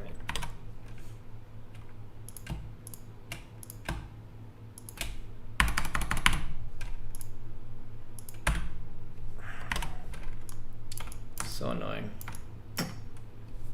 Oh, Steven, you should check out Zack Snyder's Justice League whenever you chill and want to watch a good-ass movie. You know, usually I don't give a fuck about DC movies because I'm a Marvel boy.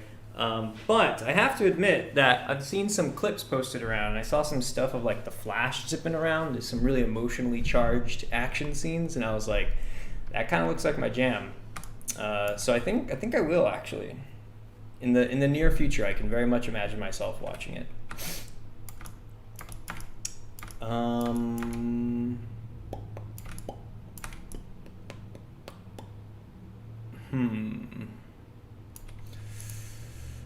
Ground.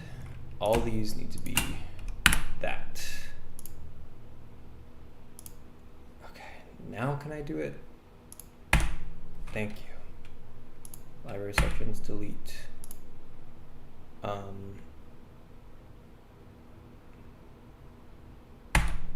Okay. Okay. Can I just get rid of all that? Great, thank you. All right.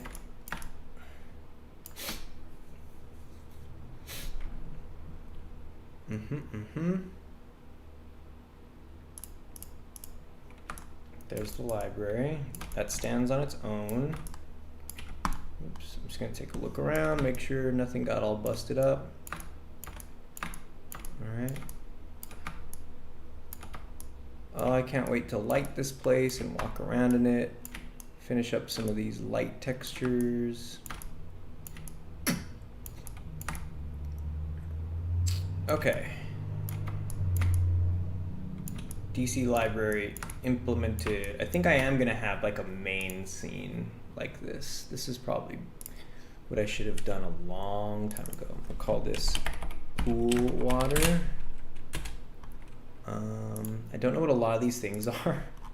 So I'm gonna get rid of this camera. Gonna select everything.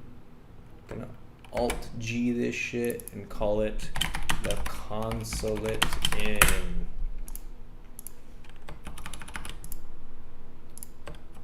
Paste it in.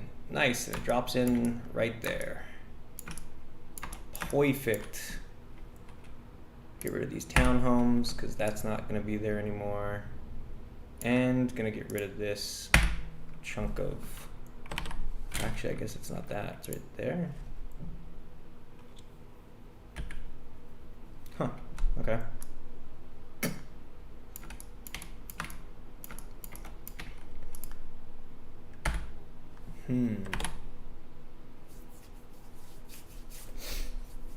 I'm gonna head out for a bit, might come back later though. Broken Bones, thanks for swinging by. Hopefully I'll be back, I'll be on later when you're back on, but oh man, it would also be cool if I wasn't on, because that would mean that I got the amount of work I was, that would make me happy to get done today. I'm also getting kind of hungry. Oh my god, Topo Chico's on sale. Holy shit. Buy it all. Oh my god, so much Topo Chico. Fuck yeah. Last Justice League sucked because Avengers director finished it up and tried to make it like a Marvel movie, which wasn't the original version of the vision of the film. That's whack. That sounds lame. Yeah, because they're very different vibes, the DC and Marvel movie vibes. And then it's like per director too. It's like, that's a mistake right there. You could have got a former DC director to come in and try to fix somebody else's movie, but that's just like clashing visions, man. Tell you something right now. Art is a dictatorship. Yeah, I said it. Wait, is this shit like really far off? Let me take that again. Art is a dictatorship.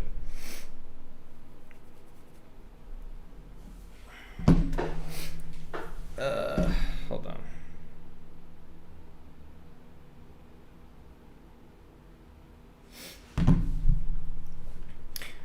I'm stoked for, I just watched WandaVision recently. I watched, I saw the trailer for the new Loki show. I'm stoked for that. The only DC movies I've ever really dug were, excuse me, were like the Nolan Batmans, and what else? I know there's been some other DC ones. I can't put my finger on which ones. Wonder Woman looks cool. I still haven't seen that, but I want to. What else is DC? Also, is this, let me see. Is this supposed to be my whole ground for the... Okay, I'm just gonna delete that then. All right, and I could put like a sidewalk out here, I guess. Let's see. Take this. Okay. And duplicate it by pushing it down.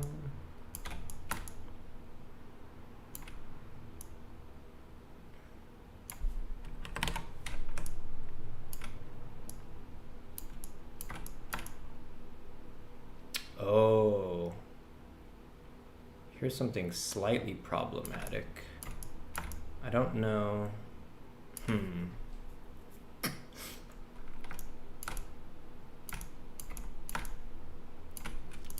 I'll actually say this is all on one block.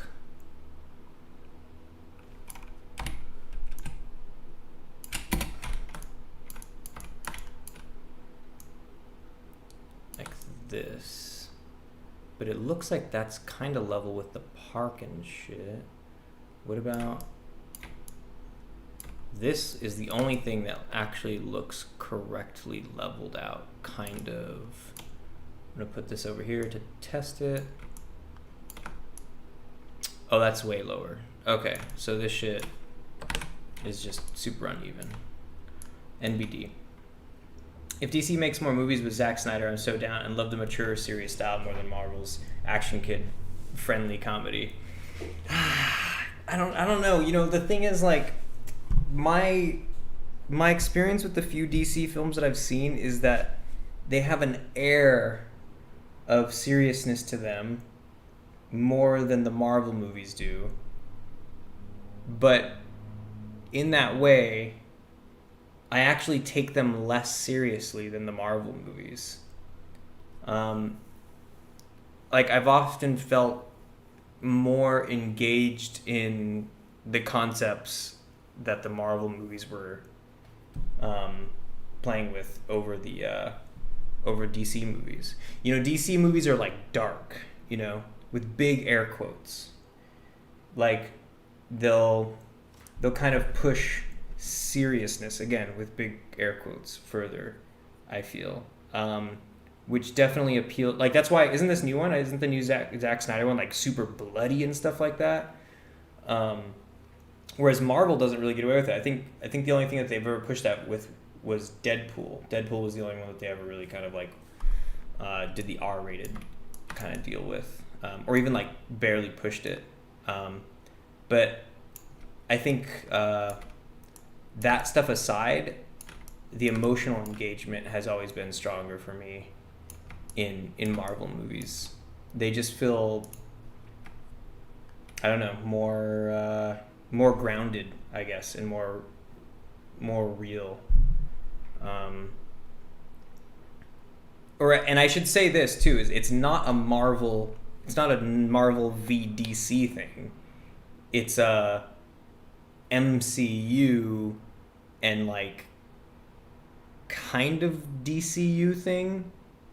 I don't know how to say, like, okay, here's where I'm coming from, is that like the DC universe that exists in Nolan's Batman's movies are not the same one as like the Zack Snyder ones, you know? So like it's hard to like, I don't like lumping them in together. Like when I say like, oh, they have an air of seriousness, that's honestly just the ones that have come out in recent years. Because I actually think the emotional engagement and level of reality of Nolan's Batman movies was also at the same level with Marvel. I felt like those were higher. The Zack Snyder ones, they always have felt to me like the way Zack Snyder did Watchmen, like, oh man, like, oh, it felt like a little boy read the Watchmen and was like, oh, cool, these are all the cool parts about Watchmen, and didn't really do justice to like a lot of the bigger ideas. You know, it was kind of embarrassing to watch. I was cringing big time watching the Watchmen movie.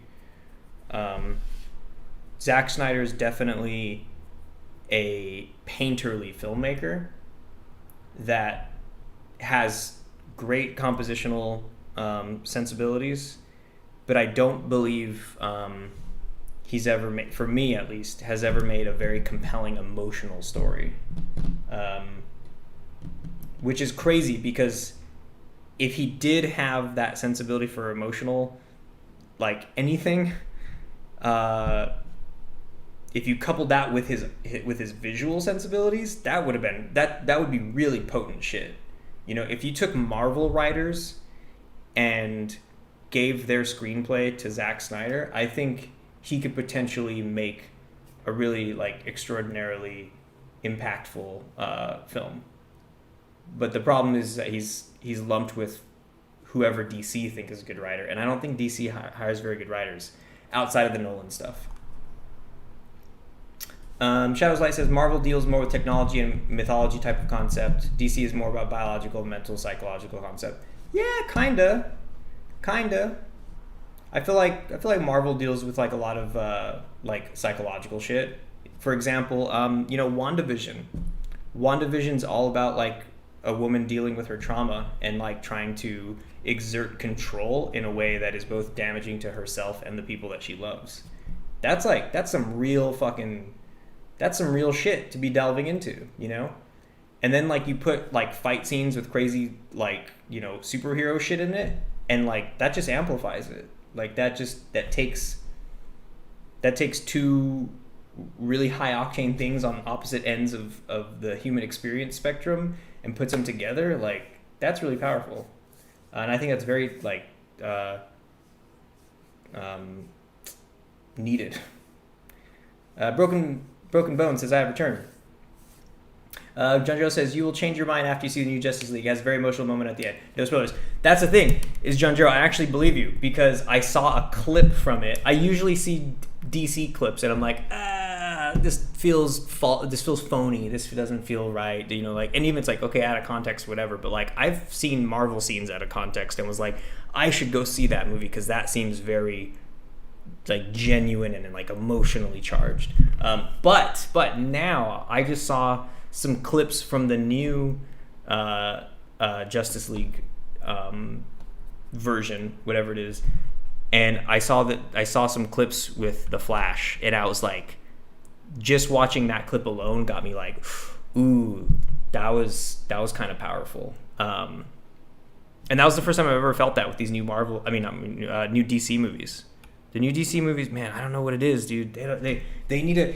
I hope this does what I felt in that clip, because that would be a dawn of a new era for them, which would be exciting. And a lot of character development on Cyborg that was missing. That's another thing too, is like I'm also like super unfamiliar with a lot of the characters, so that would be cool to kind of just dive in 4 hours. I think it's like 4 hours long, right? And finally kind of like get some proper like character development. But what I realized is DC is more focused on Superman. Huh. Yeah. That's what I've been seeing lately too. Yeah. I am stoked though for the Loki show, because you watch that trailer and it's all fun and games. It seems like it's all jokes and shit, but I bet you anything that Loki show is gonna have some hella real ass moments. That's what Marvel does, is like they give you like the fun and games up front, so when they pull the rug out from underneath you and make everything super tragic and fucking like just like those are some great moments. That's like one of my favorite things about Marvel movies, is that they appeal to like the bipolar disorder dream fugue state mentality that I love. Kind of like animes, hyper dramatic, where like you're on one end of the spectrum, super happy, just laughs, all fun, and then like the next minute, like literally on a dime, like somebody will make a joke and then somebody will be murdered, and it's somebody that you've been loving or had like hella sympathy for like a long time. So my jam. Okay, let's fucking come on, Steven, finish your shit. Where's this floor at? This floor is, you know what? I'm not gonna deal with this floor. I'm not gonna deal with that. I'm just gonna put in a cube. I don't know why. That's just a cube that's flat. I should have just did this to begin with. Actually, it shouldn't even be a cube. It should be a plane. Let's do a plane.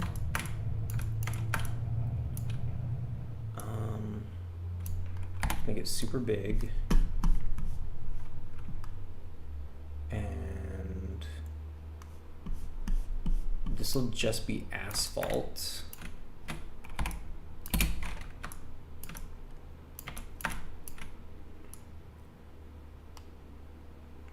Put it like right here, maybe.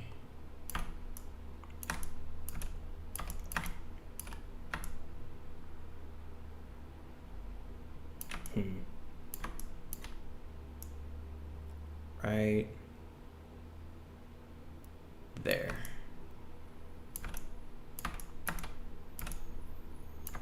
Okay. Okay, teaser video's up. Okay, that video is where I am at, about 6 to 8 hours of work. Dope. I'll take a look in a little bit. What do I have left to do? Let me see. Can we expedite the shit out of this process right now? Street signs, street markings, crosswalks and turnarounds, facade buildings, and horizon filler. Some trees, some tall buildings here and there, and Washington Monument. Okay, I can do this. I also need to exercise and shower. Oh my god. Okay.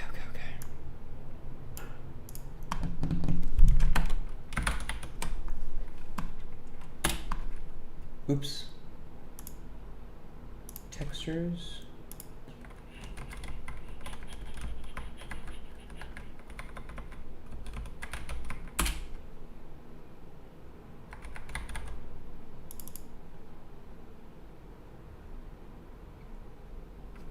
I forget where I put the asphalt.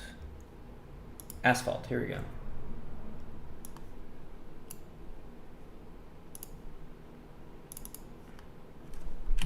Asphalt. No reflectance. Color.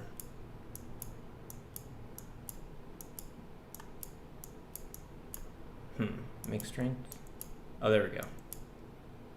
There we go. I can make it darker. And we're gonna do add. Multiply. Subtract. Add is good. Okay. Yeah, I need some universal textures in here.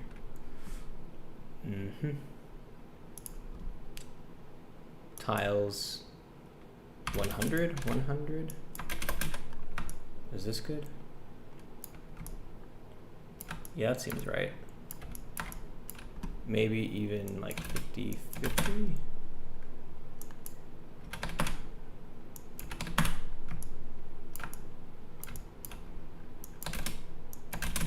Okay.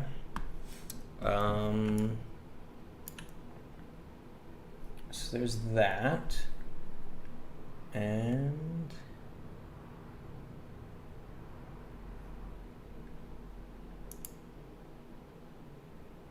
concrete.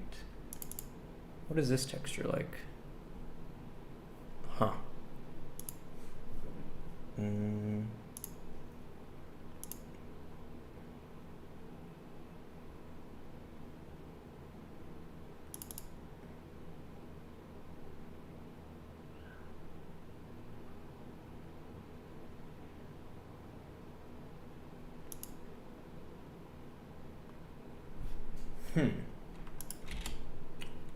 I don't remember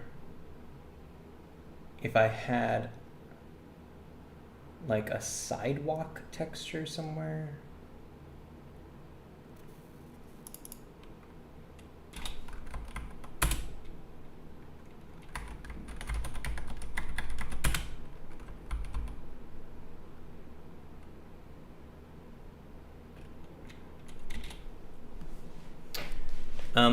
Okay, it is seriously bare bones, barely any mood sounds, only a couple enemies, a few VFX, but gives you an idea of the direction I'm heading. I think it's pretty good for one day at work. Yeah, that sounds really involved for one day at work. So that sounds dope.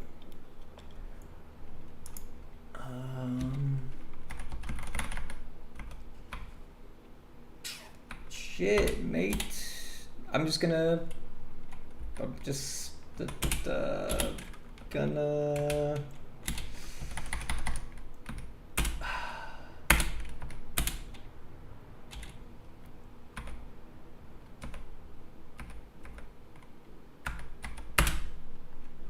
my goodness.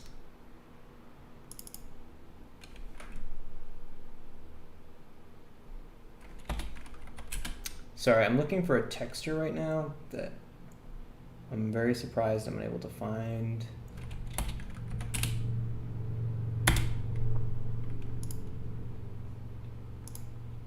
textures.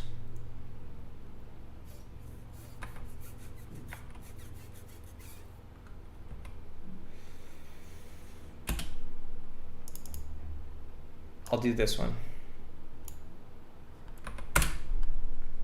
It kind of sucked me in and I got on a roll. Yeah. Oh man. I can't wait to upload this video that has, let me see, concrete sidewalk. Or I guess concrete bear. So I started working on that video showing the game I made, that VR Jam game, and oh man, just like that again put me back in that zone of like, it would be nice to just work on like this. What am I trying to say here? Sorry, words. I just got excited to work on a different type of game. You know, like this game, plenty exciting. I'm always stoked on it.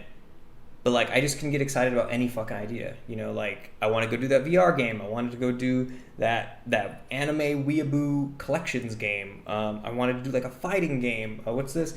I wanted to do these like these open world survival games. Like it's just like, fuck. I wish I can have 5 of me at 5 different computers working on all those games simultaneously. And also be able to get the happy juices, the dopamine hits of working on the game, all shared, like on a shared neural network of happiness, you know? Well, there's 5 other of me playing all these other games that I want to play. Like I want to be playing Valheim, I want to be playing Deep Rock Galactic, I want to be playing fucking Earthbound and Mother 3, I want to be playing... what was the other one that was like... Oh, Yakuza. Like there's all these games I want to be playing. I wish you could do all these things at the same time. That would feel great. Well, one other of me is also playing, or is watching It's Always Sunny in Philadelphia. Only if you're Dr. Manhattan. Right, seriously. Exactly. That would be the life. If copy and paste was a power. That's a good game jam thing, you know, rule, theme. If copy and paste was a power, or just copy and paste as a game jam theme, that'd be a good one. Guys, I think we should do a game jam for the 1K subs. I think that's what I want to do. I want to do a 1K subs game jam. It would have been possible, dude. I will so help you do a survival game, but it has to be online and multiplayer. Yeah, no, I agree. It sounds so dumb because it's like that survival's already so big. But no, I agree. That's what I would want to do. My game idea for a survival game is definitely online. Valheim is so good. If you guys aren't playing Valheim, what are you doing? Play it with your friends. Play Valheim with your friends. Okay, get back to work. Fuck, I gotta finish this. You guys are just too distracting. This game's never going to get finished. It's going to be all of your faults. All of y'all's fault. Okay, sidewalks can actually be cubes because they have depth to them. So I'm going to make that editable. And we're going to squeeze it in like that. And I'm going to pop this concrete bear on there. Bring it down in here. I'll put it right here. Or let's see. Yeah. Could probably just like whoop. Whoop. Like that. Make it just one big street too. That'd be nice. That'd be nice.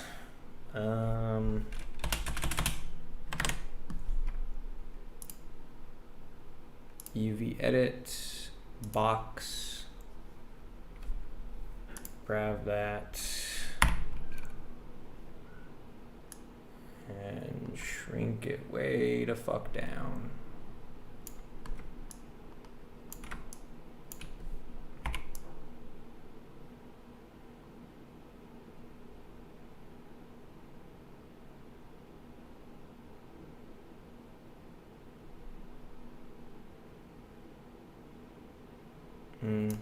That seems good.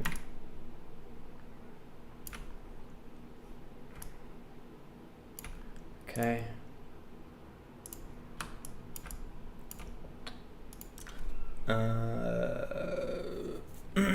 Pizza Party Game Jam lulz. I still haven't bought it. I want to though. You should. Oh hey dude, did you ever look at this part of I have not been in Unity. I have not touched Unity. And I will not touch Unity. Last weekend was a fluke, a total flub that threw me off. I would have been in Unity this week if my CPU, well, the better way I should say this, I would have been in Unity this week if I didn't kill my CPU. Or not my CPU, my cooling unit. Killing my CPU. But since I did kill my cooling unit and I was killing my CPU, this is my take two. This is me redeeming myself from last week. So this weekend I want to get through all this shit that I wish I could have got through last weekend. And then at the top of next week, I'm going to hop back in Unity and I'll take a look at those particles then. Okay, got the consulate in here. And then I feel like the park could even come in here. Got that. I could put in the signs. Let's see. I'm just gonna put this in like this. I'll change all the UV shit after. Let's see, like something like this. Like that.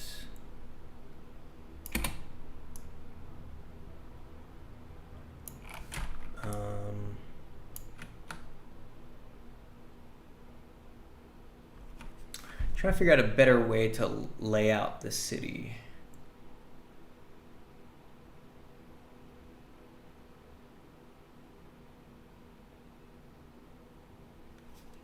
Let's see. The public library maybe can go like this instead.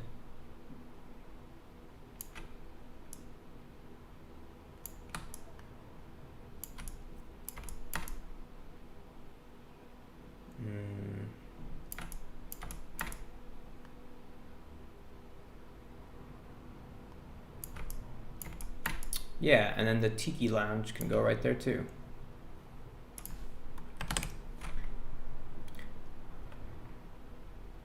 So I'm gonna call this DC all built full environment.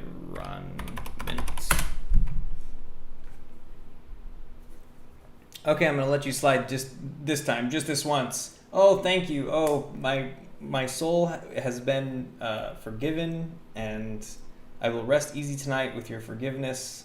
Oh, woe is me for forever neglecting opening up Unity and checking those things out. I'm so glad I'm forgiven. Tomak says, hello, what's up? What's up, Tomak? Tomak. What's Gooch? What's in your Gucci bag?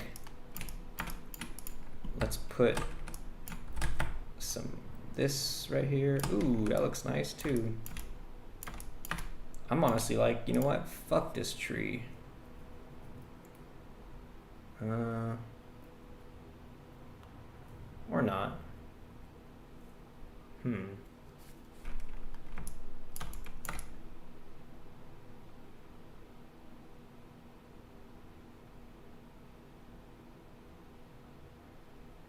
The tree can go on the other side.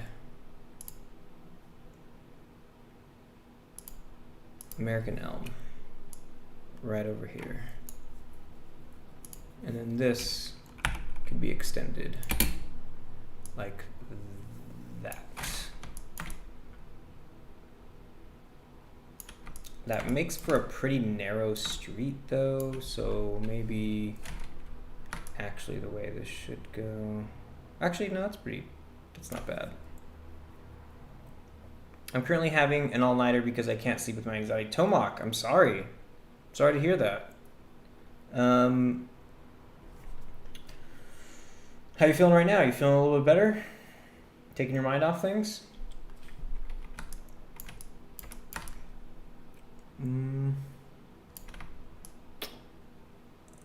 Oh, the library is sunk into here. There we go. That's how it should be.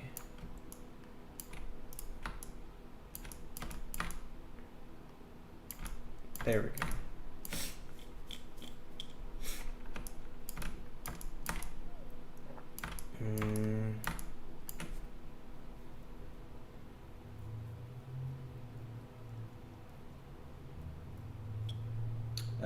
Welcome to my world. Hey. Yeah, it's just when I go on YouTube, I feel a bit better, so that's what I'm doing. That's chill. Tomak, I don't know if you watch ASMR videos. That's how I kind of help alleviate my anxieties at times. Kind of a nice little combo, being on YouTube, and it's also meant for relaxation and stuff. Like who? Oh, you know what I watch? I watch like ASMR game dev stuff. But also I'll watch like ASMR gameplay. That can help. That could be kind of a nice little way to wind down.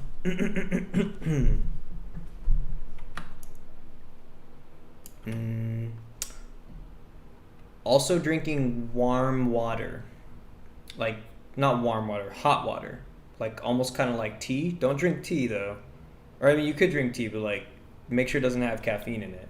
But if you just, like, pour yourself up just a nice hot cup of water and just sip it, that's a very, very useful thing to help regulate, like, your breathing and shit like that. Like, just kind of, it helps put you physiologically at a point that's, like, more ready to calm down.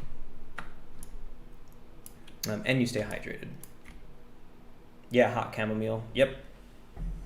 I'm in Ireland right now, and it's 3 a.m. right now.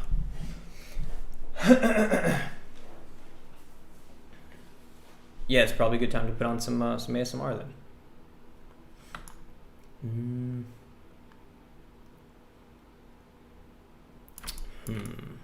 Okay, I'm looking at my list one more time. Street signs, street markings. Oh. Okay, so I'm gonna put up these placeholder buildings, right? So like, how do I want this street to be arranged though? This and the Consulate Inn. I feel like these should be back just a little bit. Like that. And then this and the public library should also be back a little bit. That looks better. That looks like it makes more sense. And then I'll put in some buildings that are like placeholdery. Like that. This will be like a strip of stores. Like this.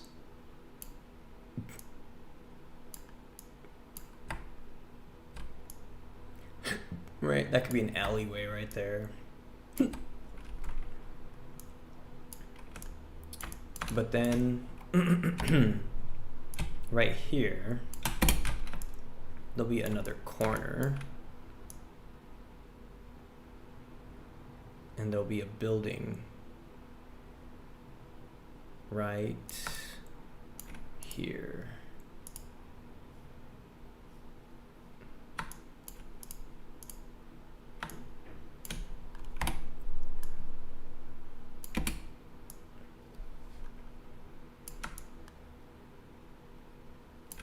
Okay. I think that makes sense. Maybe just a little bit bigger.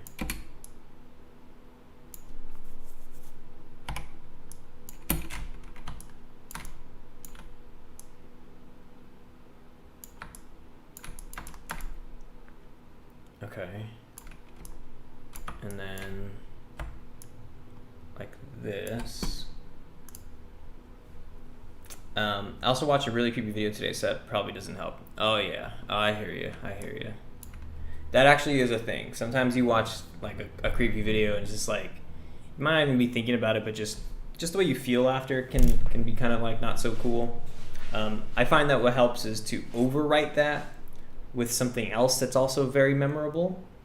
So you kind of just like literally like watch a bunch of funny or cute videos or stuff like that, or interesting videos. So when your mind sort of defaults on the last thing that was very memorable to it, it doesn't go to the thing that was disturbing, but it can instead go to the thing that was pleasurable in whatever way. Also, what I thought was very interesting is that military veterans with PTSD are often prescribed sort of like simple games to take their mind off of things. So Tetris is like the age-old example of like, oh, that's a game that'll like, you can clear your mind with that shit. I thought that was pretty fascinating because you just like, you play it just before bed for like 15 minutes, and then when you're falling asleep, you'll like see Tetris blocks in your mind's eye. You'll be thinking about Tetris. You're not necessarily trying to solve problems. It's not like you're like, oh, I love Tetris, whatever. It's not like that. It's just that your brain goes into that mode. Like, I don't know if you've ever played a game for a long time and then you've gone to like the store to get some groceries or whatever, and like suddenly things in the real world remind you of the game. Like you start seeing those patterns. So you can exploit that to kind of help take your mind off of things that aren't making you feel good about yourself. Oh, also, I think this should be like this. There we go. That's what I wanted to do.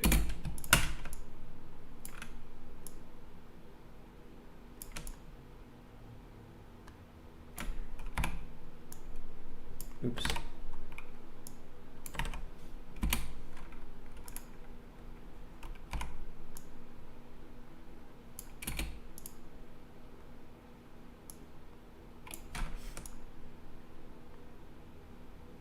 Okay.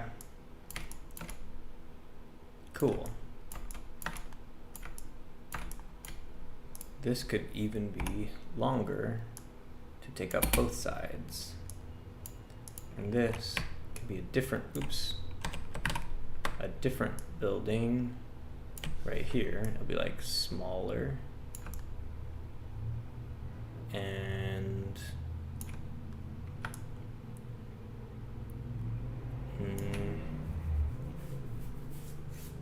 this can have the same sort of logic.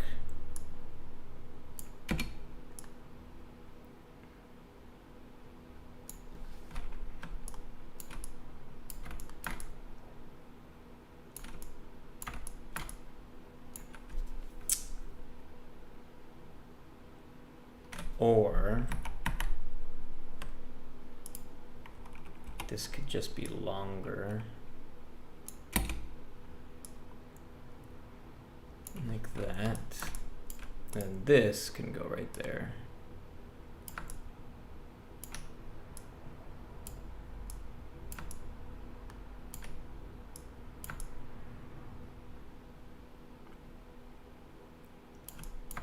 All right. Maybe like this. Then you take this and this, duplicate that. I also have my brother for help as well, so that's good. That's nice. Yeah, having friends and family around is nice.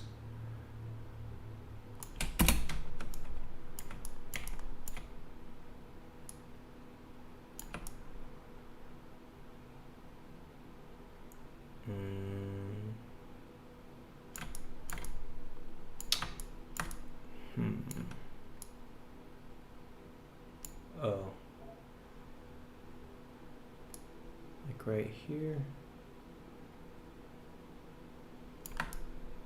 Yeah. See, this is already starting to feel more like a little city. And these are just buildings that aren't really going to do anything. They're just filler. And you just put enough of these around so you can't really see around the corners of places. And that's going to be the agency. Whew. I'm starting to think it might be PTSD though, so I think I might go to a doctor. Talk to somebody. Talk to somebody. It's definitely worth helping. You know what? Here, check this out. This place has, let's see. This is where I go to. I use this service, and you could write to them, you could type to them, there's an app for it, you could message them. But also I have weekly phone calls, and you can also do video chatting with them. I've been using BetterHelp for probably like 5 years now, something like that. Maybe like 4 or 5, maybe even it's 2021. Yeah, so like definitely at least since 2016 I've been using it, and it's been awesome. And the thing is, they're really affordable if you continue to use them, but if you just want to try it out, I think they give you like a couple of weeks or like a test session. I think you can have like a trial or something like that. And if you do like it and you do want to go for it, and you still think, even though it's really, really affordable, if it's still too expensive for you, you can actually message them and request a lower price. And you just tell them, hey, like my income doesn't allow me to, that I can't afford this with my income. And you could tell them like, okay, this is how much I make, and they'll adjust the price for you. And then you just have to kind of check in with them regularly. Like I think it's like every 3 months, they kind of go, hey, are you still struggling financially? And if you say yes, then they'll go, okay, well, you could just keep paying what you've been paying. And if you say no, they'll say, okay, like, well, it would be nice if you could pay us normally now. So they're very accommodating like that. And it's been really good. So I highly, highly recommend checking that out. BetterHelp.com. And I am not sponsored.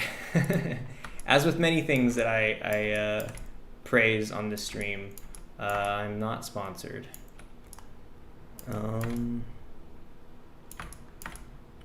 Okay, I got the agency there. I think the agency needs its own sidewalk as well, like this. And I think I'll grab this and duplicate it right there. And this will be right. And I think I'm gonna ditch the cafe. There's not gonna be a cafe in DC anymore. Instead, I'm gonna have it, I'll have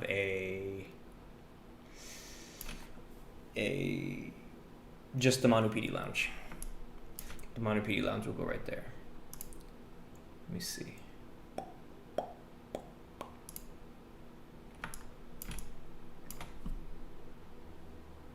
Let's see, baked objects.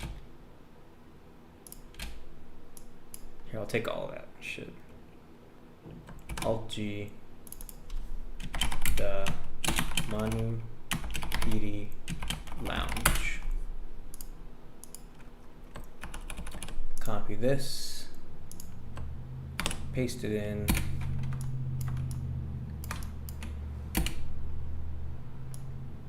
Push it over here.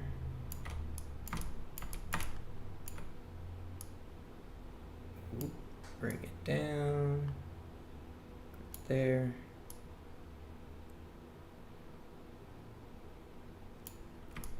All right. And I think it's just gonna go on the corner right here. Yeah.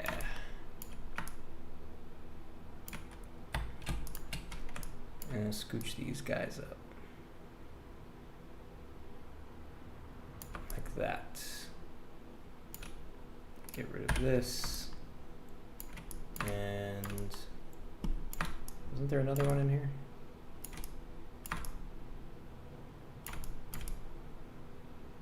Okay. All right. So what I need to do tomorrow, because I'm getting pretty drained and I need to exercise and stuff, is a lot of stuff that I didn't do today. I got the facade buildings, I got the filler environment, I just need to do the street signs and the street markings. Okay, that's actually a decent amount of progress today. I'm happy with that. You know what I will do really quick though, just because like I keep thinking about it, is, let's see, you take this cube, you make it editable, take this top, and how might I do this? I think, oops, something like this. Yeah. And then you do that. Whoop. And then you kind of scale it in.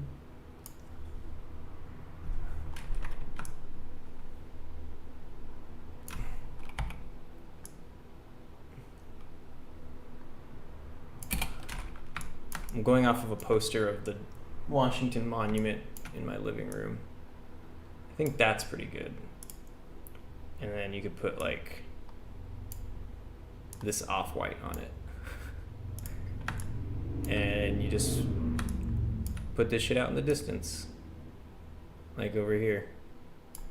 And so now when you're in the game and you're just looking off, you can see the Washington Monument over there. Alright. I think I'm happy with that. I'll type that in. The Washington Monument. Beautiful. So our little DC neighborhood turning out. Okay, check that vid. Let me know how that looks for literally one day of work. I will catch you tomorrow, my friend. Get that exercise, my friend. See ya. Thank you, thank you. Yeah, I'll check that out. I'm gonna exercise and I'll check it out when I have dinner afterwards. All right, everybody. That's it for me tonight. Tomac, get some good rest.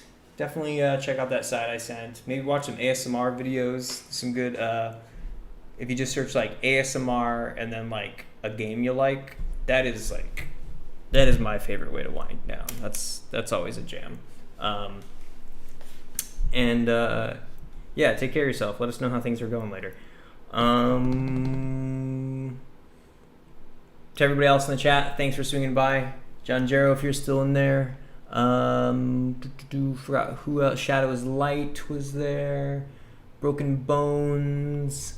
Don't know who is sticking around right now, but thanks for swinging by, everybody. I will be back tomorrow. Again, I'm trying my hardest. Tonight, actually, I'm trying my first new sleep routine by like exercising my fucking brains out so I can actually just pass out tonight, wake up early tomorrow, and hopefully stream earlier tomorrow.